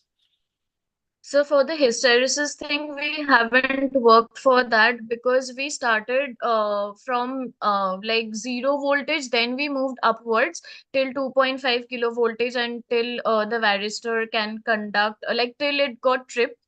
But like we didn't go it reverse wise, so I don't have much idea about that. And so may you please repeat the first question, what you told me? Responsibility, how fast it responds to. So when you apply voltage, let's say from 0, yes, when you apply to yes, immediately 2.5 kilovolt. I mean, what time it no, takes sir. to change So the like, resistance? yes, I understood. So like when I applied the 0 voltage, it took quite time to reach at least 200. It took time to reach 200 voltage. Like the current which passed between 100 to 200, it was approximately like 0.01 or 0.05 between that range. And when it crosses like 600 voltage approximately, I'm just telling as an average of all the samples, only after that it immediately got tripped within a 700 volt. So after that it was very fast. Okay. Thank you very much. So let's move on. I think we should move on to the last speaker, and then we'll go back to the other two speakers. So we should have Satota Mandal. Good morning and good evening. Am I audible? Yes, you are.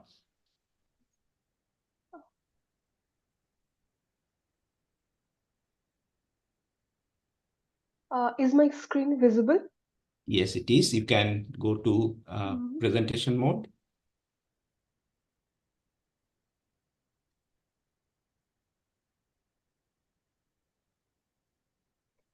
Perfect. Yeah. I'm Satota Mandal.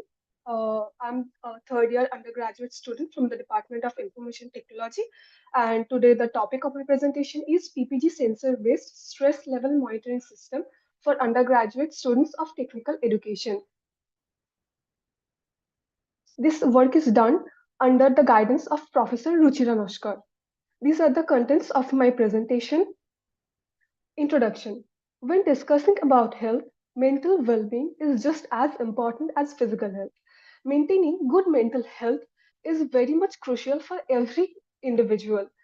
Prioritizing one's mental health, who can manage their stress, anxiety, depression in a better way, can make variation in their productivity level. Maintaining a good mental health among students is a growing concern nowadays. As per the study of the News of the Times of India, 63.5% of Indian students are stressed due to academic pressure.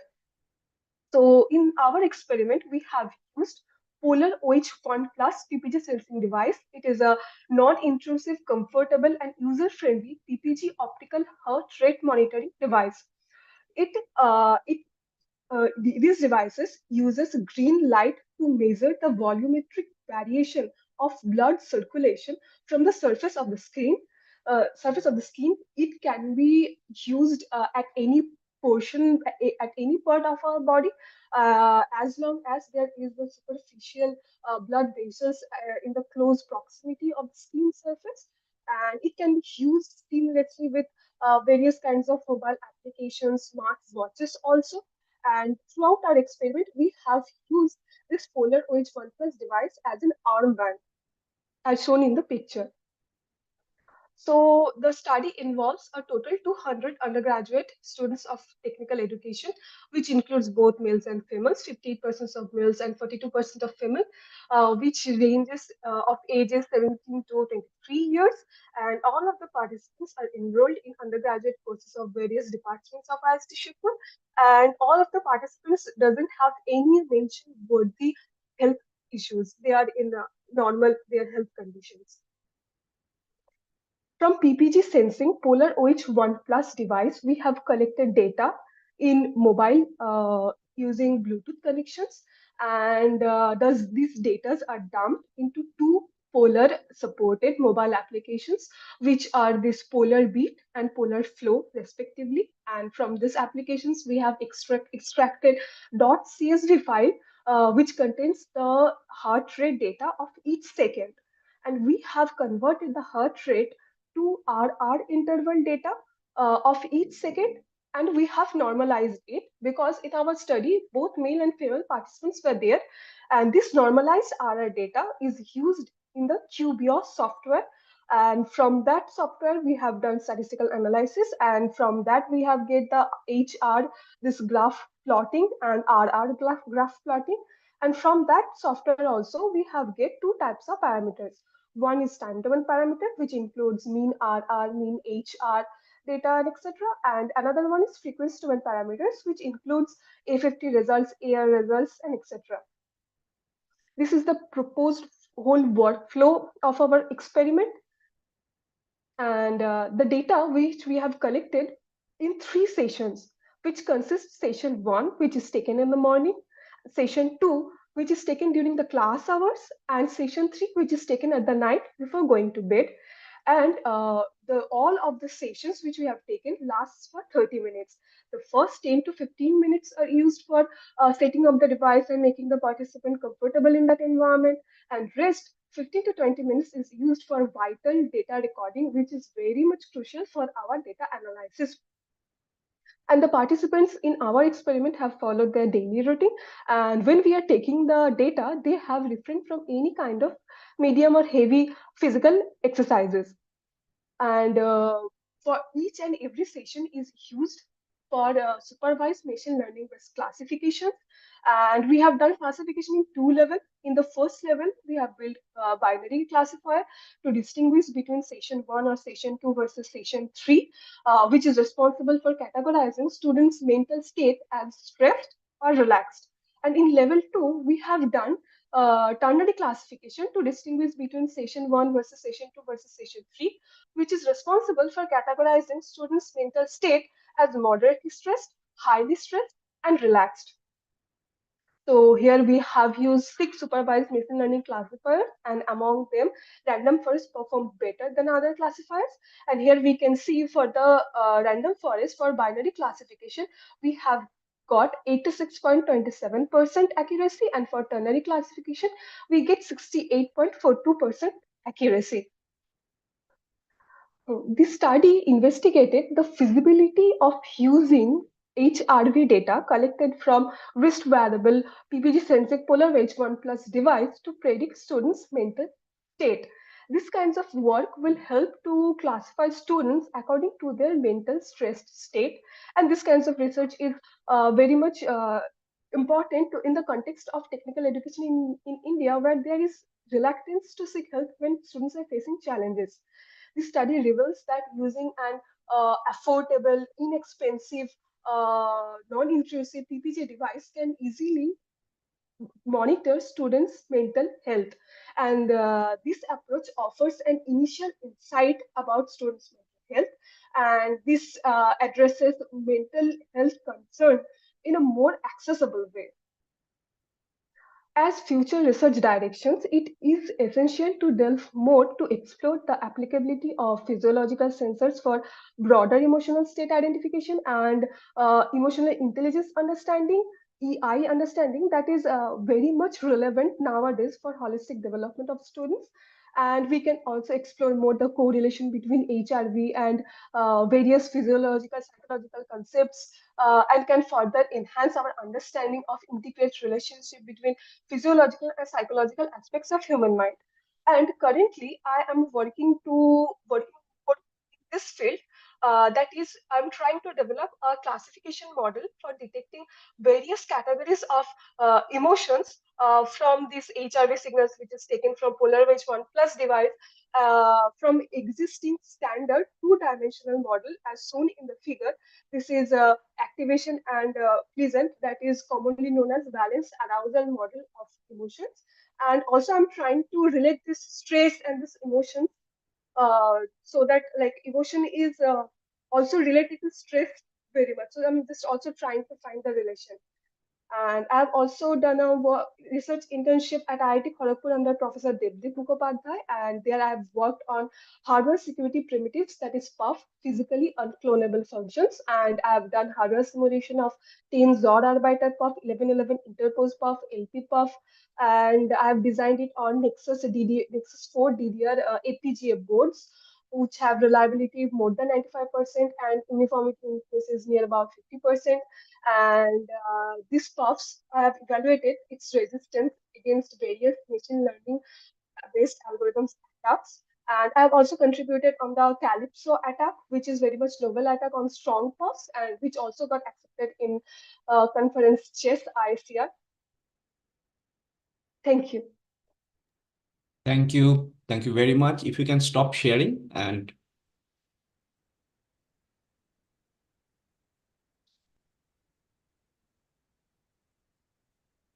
okay. Any questions?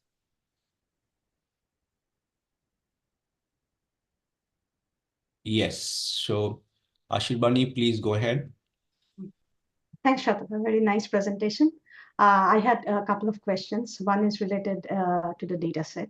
That is, when you collected the labels, ground truth labels that indicated a stress condition versus a non-stress condition, is that a self-reported ground truth, or did you use any medical devices again to corroborate that? No, it's not. It's kind of like, as you said, self-reported kind of, because we have been like prepared in this way that after getting up from bed after enough amount of sleep, a person is relatively less stressed, and after all the classes and all, that should be more stressed, and in this way we have performed. Okay. Okay. The second question is that about the ethics approval. You have taken data from patients, and I'm mostly certain you have taken the ethics approval for this, other than that consent. But the second thing is, in one of your slides, I see the name of a patient. I'm assuming that it's a fictitious patient. No, actually, C is also a part of collecting data. So C also like don't have any problem with the name. That means C is also co-author of this paper. So okay, so she doesn't have a problem. Okay, was just checking that. Anyway, very nice work. Thank you. Okay, Niharendu. Thank you. A good presentation, Satota. I have a question. When we are, one of the things that Dr. Saha just asked was my question as well, how the self-reporting. The other thing is that the student is reporting stress, but it could be the environment, like with time, like it could be with your work that day or exam coming up the following day. How do you take those things into consideration that can develop that stress, and it could be just the time-based? Actually, as I have done it, not a very big level, like just normally started to work with that. At first, we have also think about it, and when we are trying to take someone's data, we have already talked with those that are you like normally following, do you have any other kind of external stress related issues, or just you are normally following the days just normal as a student who follows the day? So I have talked with those participants before, and they, as they have said, like, no, this is just normal routine, and I have the at that day I have not much pressure of other works, and I just follow usual schedule of that day. And the day before I have enough amount of sleep, and after like arranging all those things, we take that participants' data. Okay, all right, thank you. Because these things are, yeah, I know it will affect very much, but it's very hard to distinguish these things because the HRV signal can have effect just for a single movement also. So, and it become too much hard for us also to make a participant sit still because they also have their other works. So yeah, it's become a little bit tough for us. And that's why I'm trying to work more on this field where I'm trying to like showing some videos and trying to induce, I'm trying to do that rather than normal serials. Okay, Thank you. Thank you.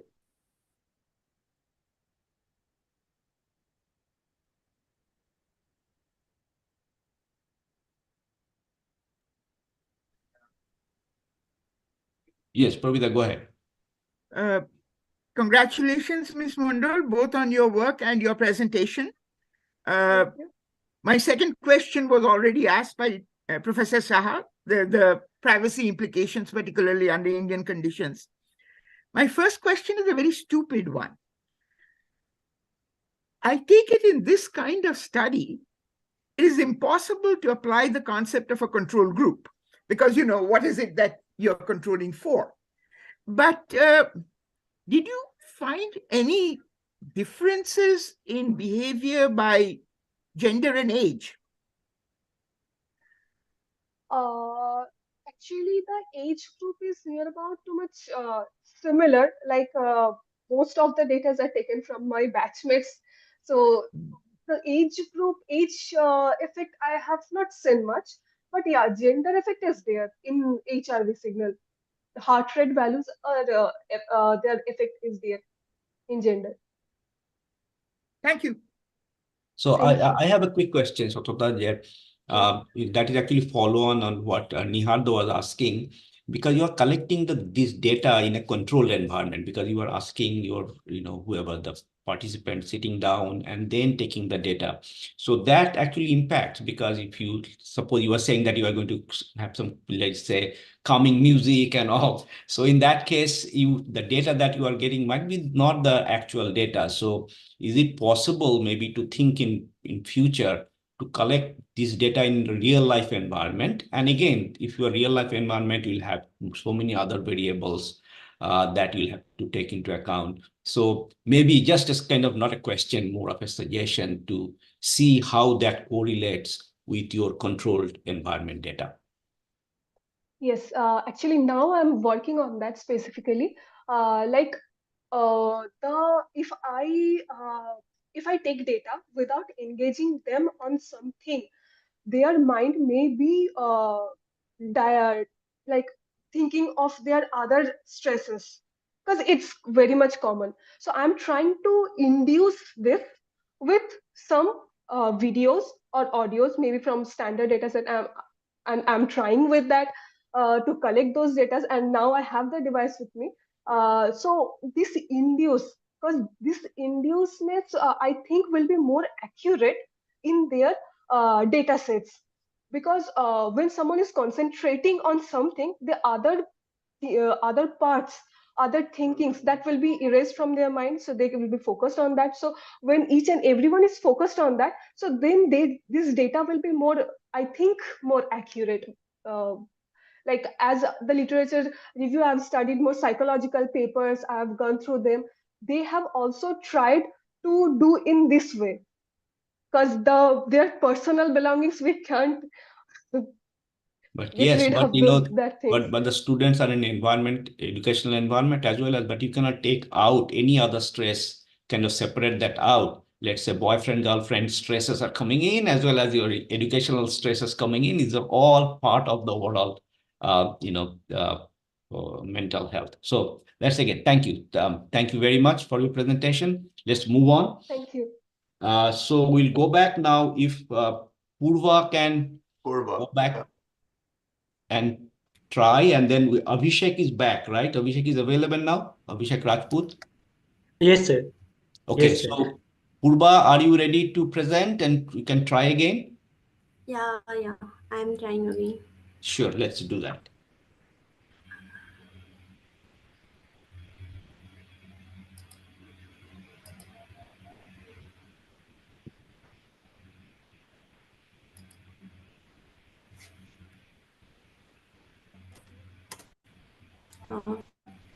Is it visible?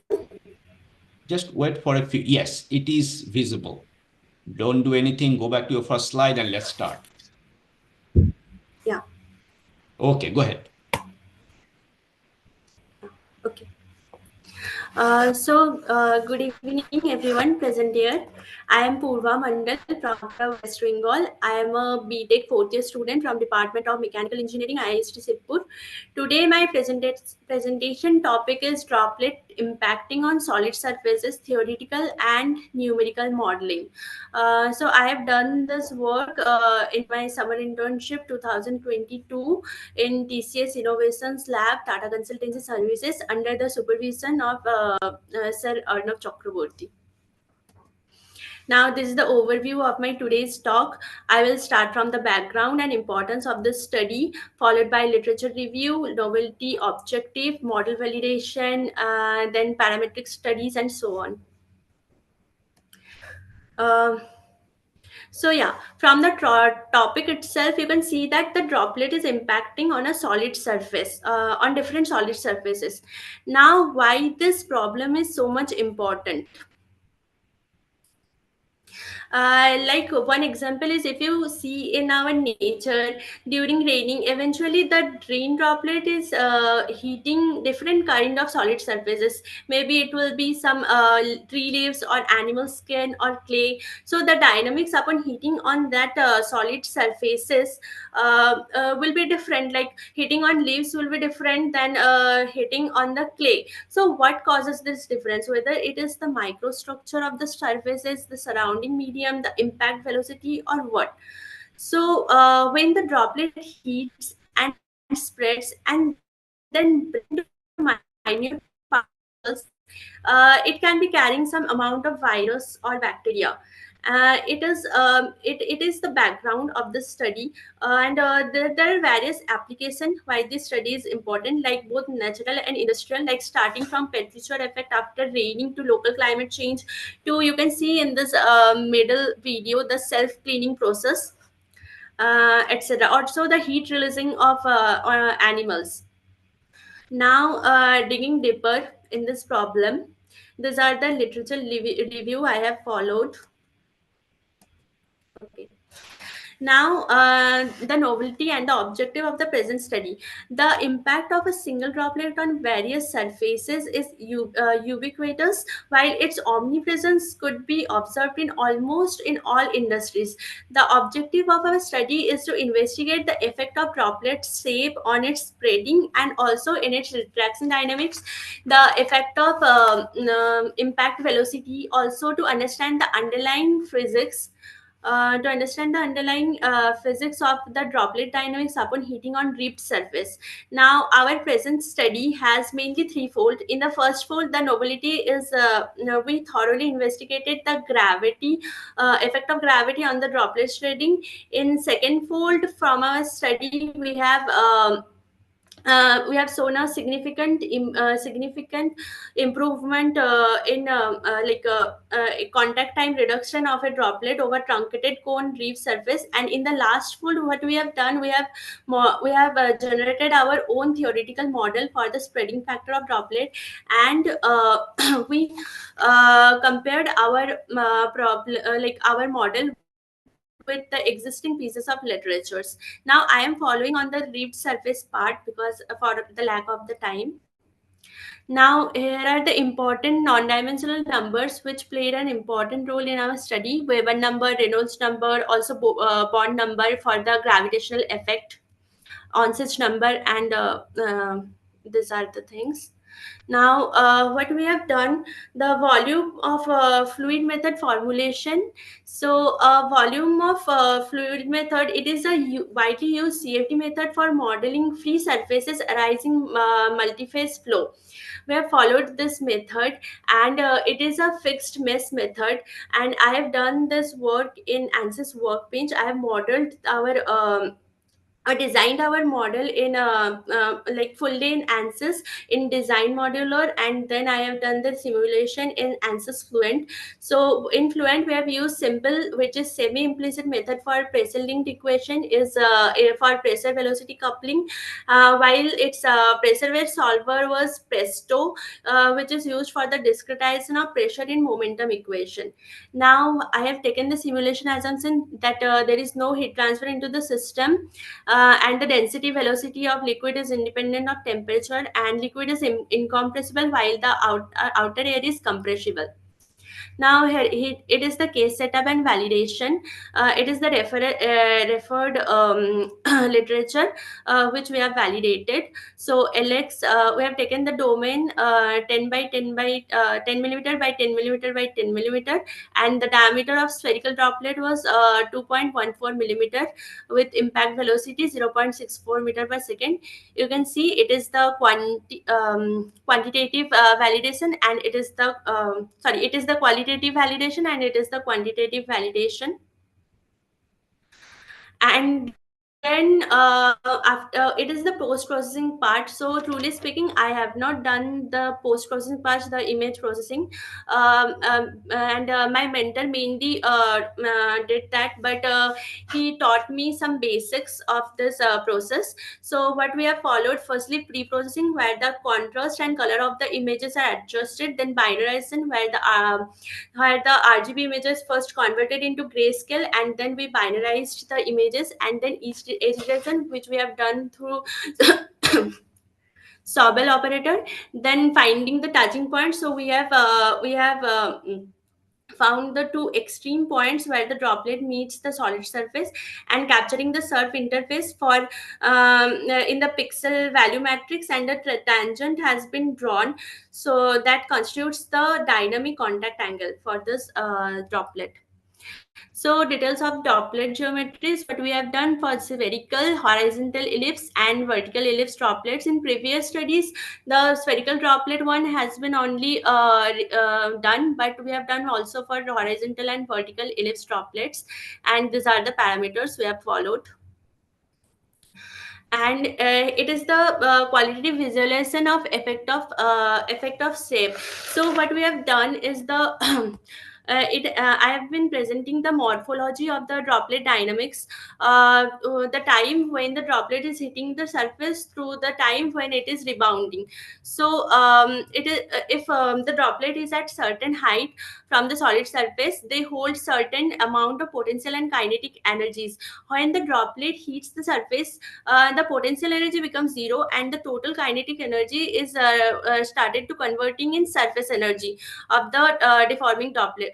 So while the droplet is spreading with respect to the mean heating axis, so during the spreading, the inertia is overruled.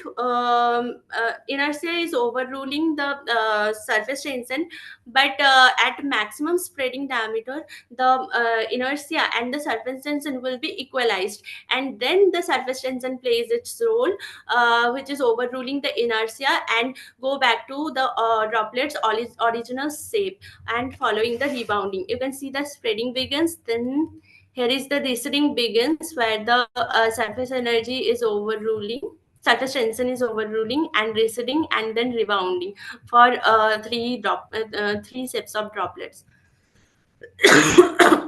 Sorry. And then it is the result what we have observed, that the spreading factor is higher for vertical ellipsoid droplet, then the trend is followed by spherical and horizontal ellipsoid droplet. So you can observe that why it is happening, because conservation of mass, the amount of volume is reduced in the vertical direction, it should get expanded into the horizontal direction. For its mass distribution, mainly the vertical droplet is having the spreading factor is greater for that droplet. And another important point is what we have seen, that vertical ellipsoid droplet is doing the lamella formation, which further contributes to the spreading factor. And then effect of impact velocity. Okay, 1 second.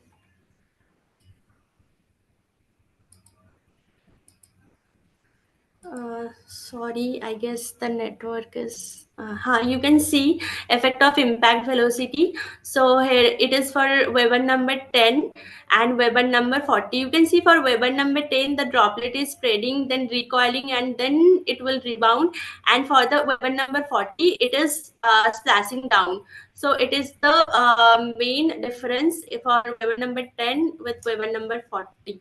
Poorva, you have about a minute left, okay? Okay. And then effect of impact velocity. So the common observation for all sets of droplet is as the impact velocity increases, the peak in the spreading diameter comes early in time. So trends follows.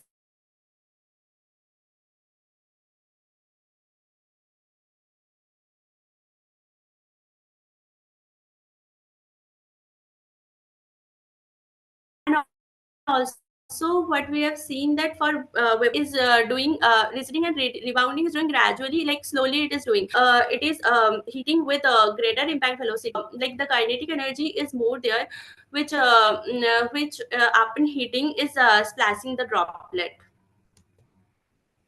And here is the effect of impact velocity, shape of the droplet. Both parametric studies has been in one graph. And then different reef surfaces. So I have done for different reef surfaces also. This is the square, horizontal cylinder, and truncated cone one. Validation, and it is the reference one. So you can see I validated for the square reef surface. The video is not loading.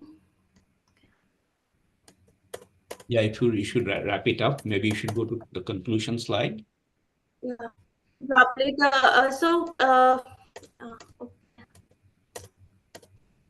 So what we have seen that for the truncated trapezoidal reef, the contact time is reduced by 29.5%. And during retraction, it could be observed that droplet is a bit faster in cylindrical reef than that of the square reef. So from both conclusion, what we have found that truncated cone is doing a great result.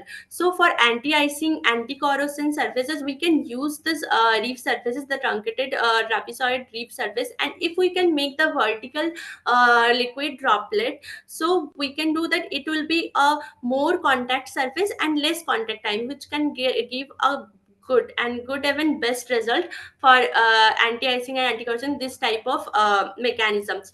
Also cylindrical leaf is a bit like cylindrical during retraction, cylindrical reef is faster, but for the cylindrical reef is like for making this reef is a bit costlier than the square reef. So we'll go by square reef, and that is the conclusion of this work. So these are the references I have followed. And future scope we can add heat effect, non-Newtonian modeling we can done, because we have done with I have done with like water, so we can use non-Newtonian fluids also, changing the distance and height of reefs if we can find the better result than that. Different contact angle we can use, and different medium also. Actually I have done with different medium. I have done with argon and sulfur also. So that's another part of my work. And these are the outcomes of my work. And yeah, thank you for your time. Thank you, Poorva. If you can stop sharing your screen, then we'll go ahead. Any questions? Yes, Sudipta. Yeah, Poorva, nice work. So at first, I just want to know, you have shown the different numbers, no? Weber number, Reynolds number, etc., etc. So the question is, why numbers become, are they dimensional or non-dimensional? Non-dimensional numbers. Non-dimensional. So these non-dimensional numbers, do you think that they're, why the non-dimensional numbers are so important whenever we go for any solution? Is the question? Non-dimensional numbers. Yeah, I got the question. I guess non-dimensional numbers is very important because it is uh, like uh, like if we take Weber number, if like it depends on the droplet size, the initial velocity, the surface tension, so all the parameters is included in this non-dimensional numbers. So if we increase some parameter will be decreased. So that's why, so like to round up all the things, to catch all the things, like how the parameters are changing, non-dimensional numbers are very important. Time is very short. So my next question is, deciding your numbers, which numbers you will accept and which numbers you will not accept or reject. How do you decide? Okay, like if it depends on different studies. If we are doing effect of shape and effect of impact velocity, we are considering Weber number and the Reynolds number. But if we are doing the gravitational one, so for gravity effect, the bond number, because bond number is like a gravitational force by surface energy, I guess. Yeah, surface energy. So that's why. Okay, Niharendu. Yeah, sorry, a good presentation, very interesting. Thank you, sir. One of your slides, you had various parameters like density and so on and so forth, and you had the values. You should add Yes. the units of all those. Wherever there's a density, right? You have the values, you should have the units. No, I have like included the units. Like there's this parameter, then unit, and then the numbers. Oh, okay, In that. all right. I was just looking at the right side. Okay, good, good. Yeah, thank you, thank you. One item that you mentioned about your independent of temperature, viscosity. Did you mention that, or I didn't catch it right? Yeah, independent of temperature, viscosity. Why the viscosity will be independent of the temperature? Actually, in ANSYS Fluent, I'm new in ANSYS Fluent, but when I was doing the simulation in viscosity, there are many types of viscosity. Like calculation has been shown, so that's why my mentor told to rather like include it, that it is totally isothermal, like and all your not dependent. all the temperature also probably you did not change, right? No. Right. Temperature is not involved here, but yeah, I am like forwarding my work with the heat effect also. The work is in progress. Okay. So yeah. All right. Thank you. Thank you. Thank you. Thank you very much. Okay, I can see there is one more Thank you so question much, from sir. Ashirbani. Please stay back. Go ahead, Ashirbani. Quick question. Okay, thanks. So very nice presentation, Poorva. One question regarding the image processing slide. So when you captured the image, you captured, this is a 2D image of a 3D event, right? To put simply. So the plane along which you made the cross section, did that matter in determining the size? Because I think it would.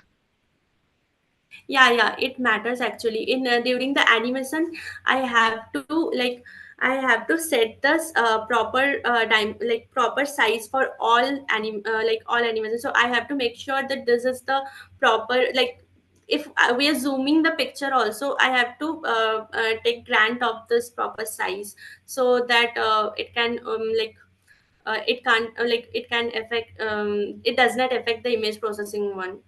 Okay. So Okay, thank you very much, Poorva. Let's move on to the last presentation. Abhisek Rajput. Abhisek, if you can start. Yes, sir. So first, I would like to apologize for being late for the presentation.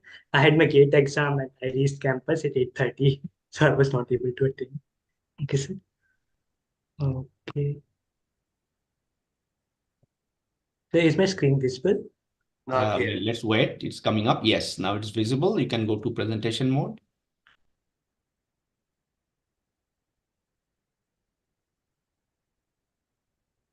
Okay, sir. Okay, go ahead, please.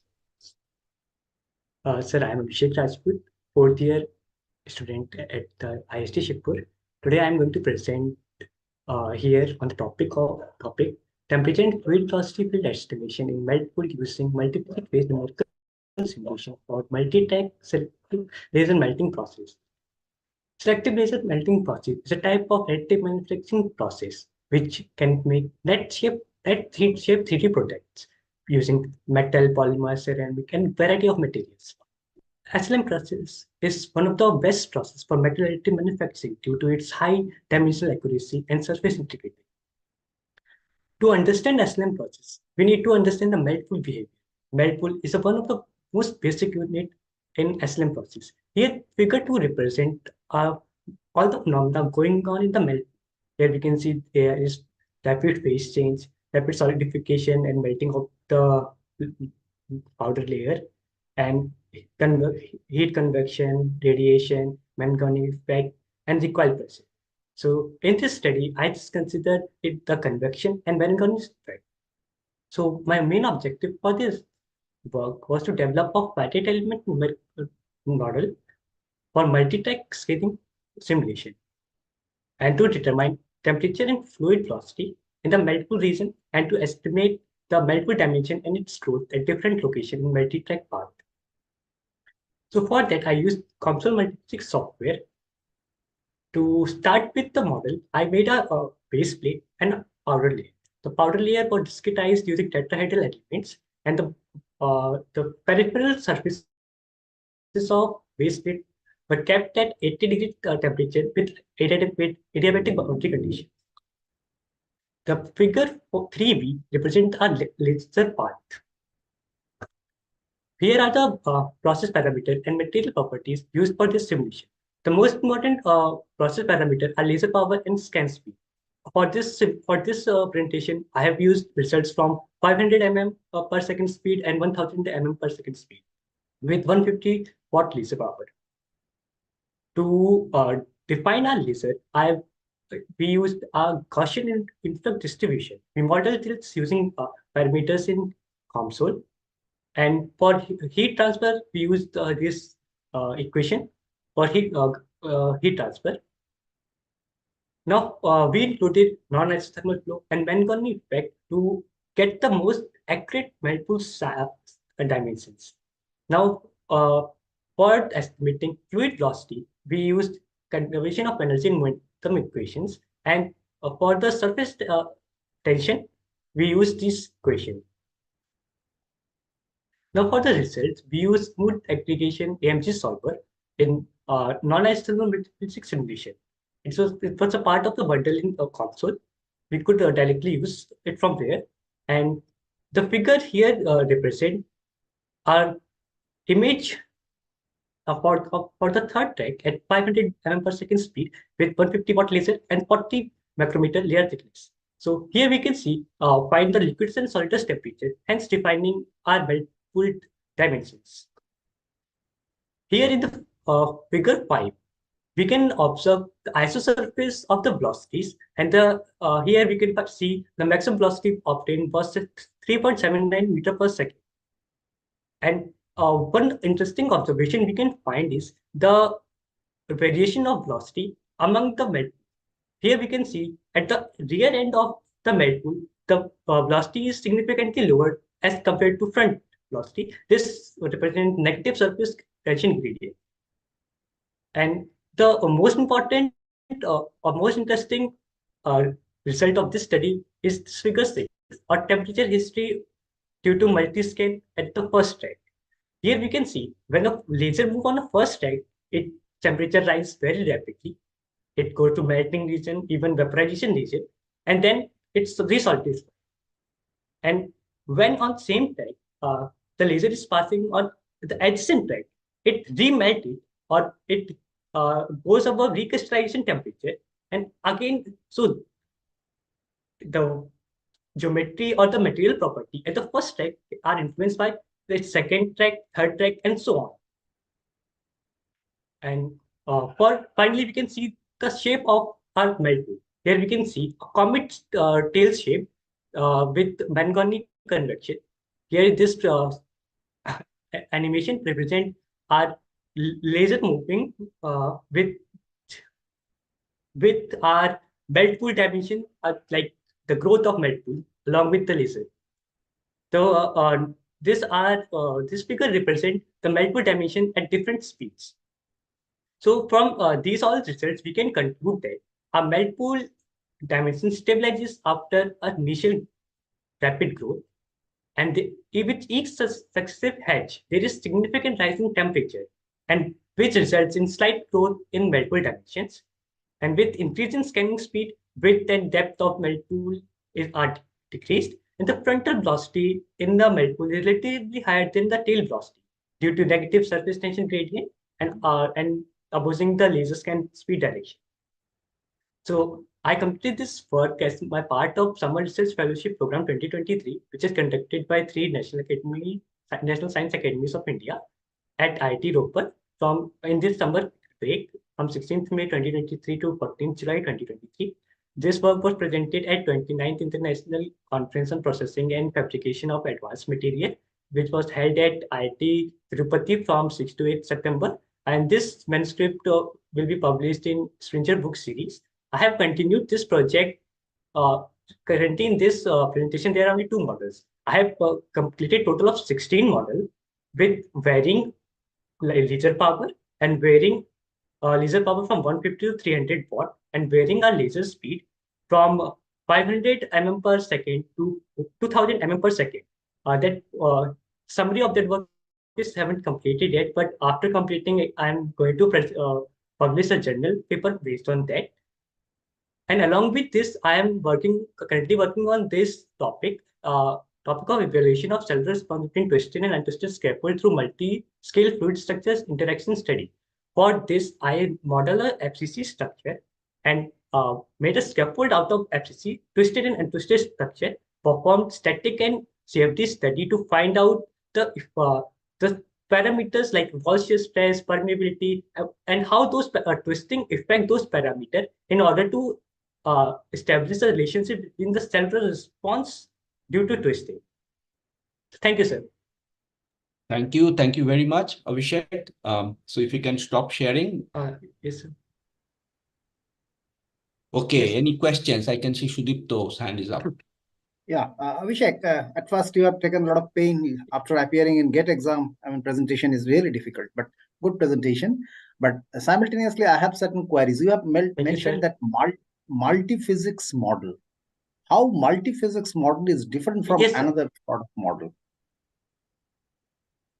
Sir, here in the general model, we don't generally include the Marangoni effect.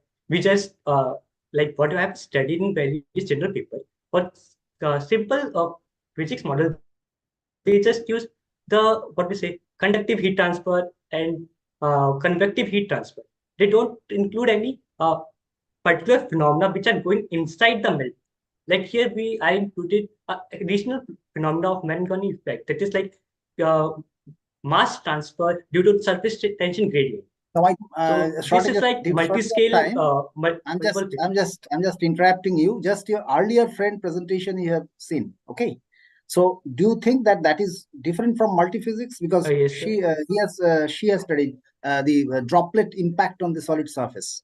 So do you think that is different from only Marangoni effect can be considered to be the multiphysics issue? Have you thought over it or no? No, sir. Like if we include, sir, I did not think exactly on this thing. But as far as I know, it multiphysics like we are using multiple different part of physics into a single phenomena to understand it more accurately.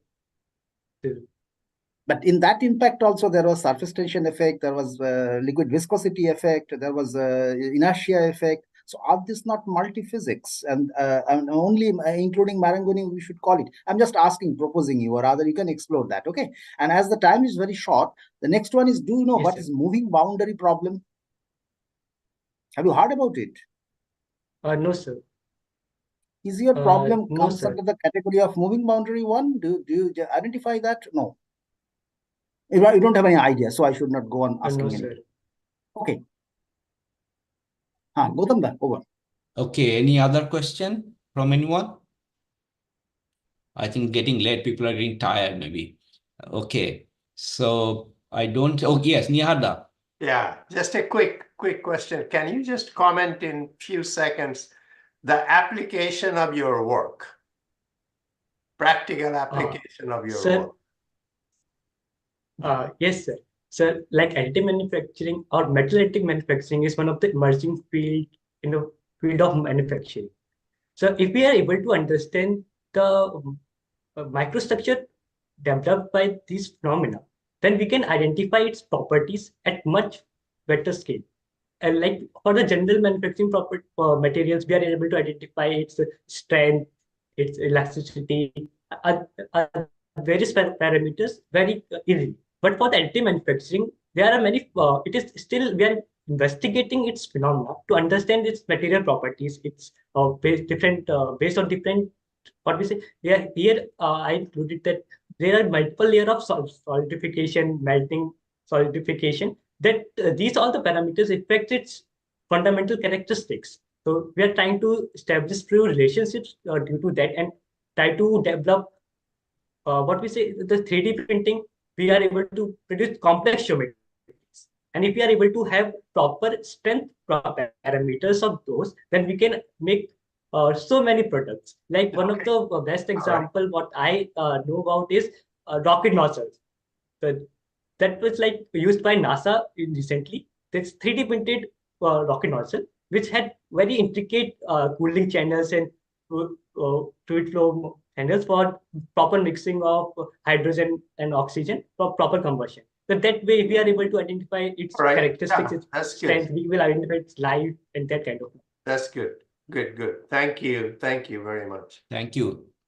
Thank you very much. I don't see any other hands up.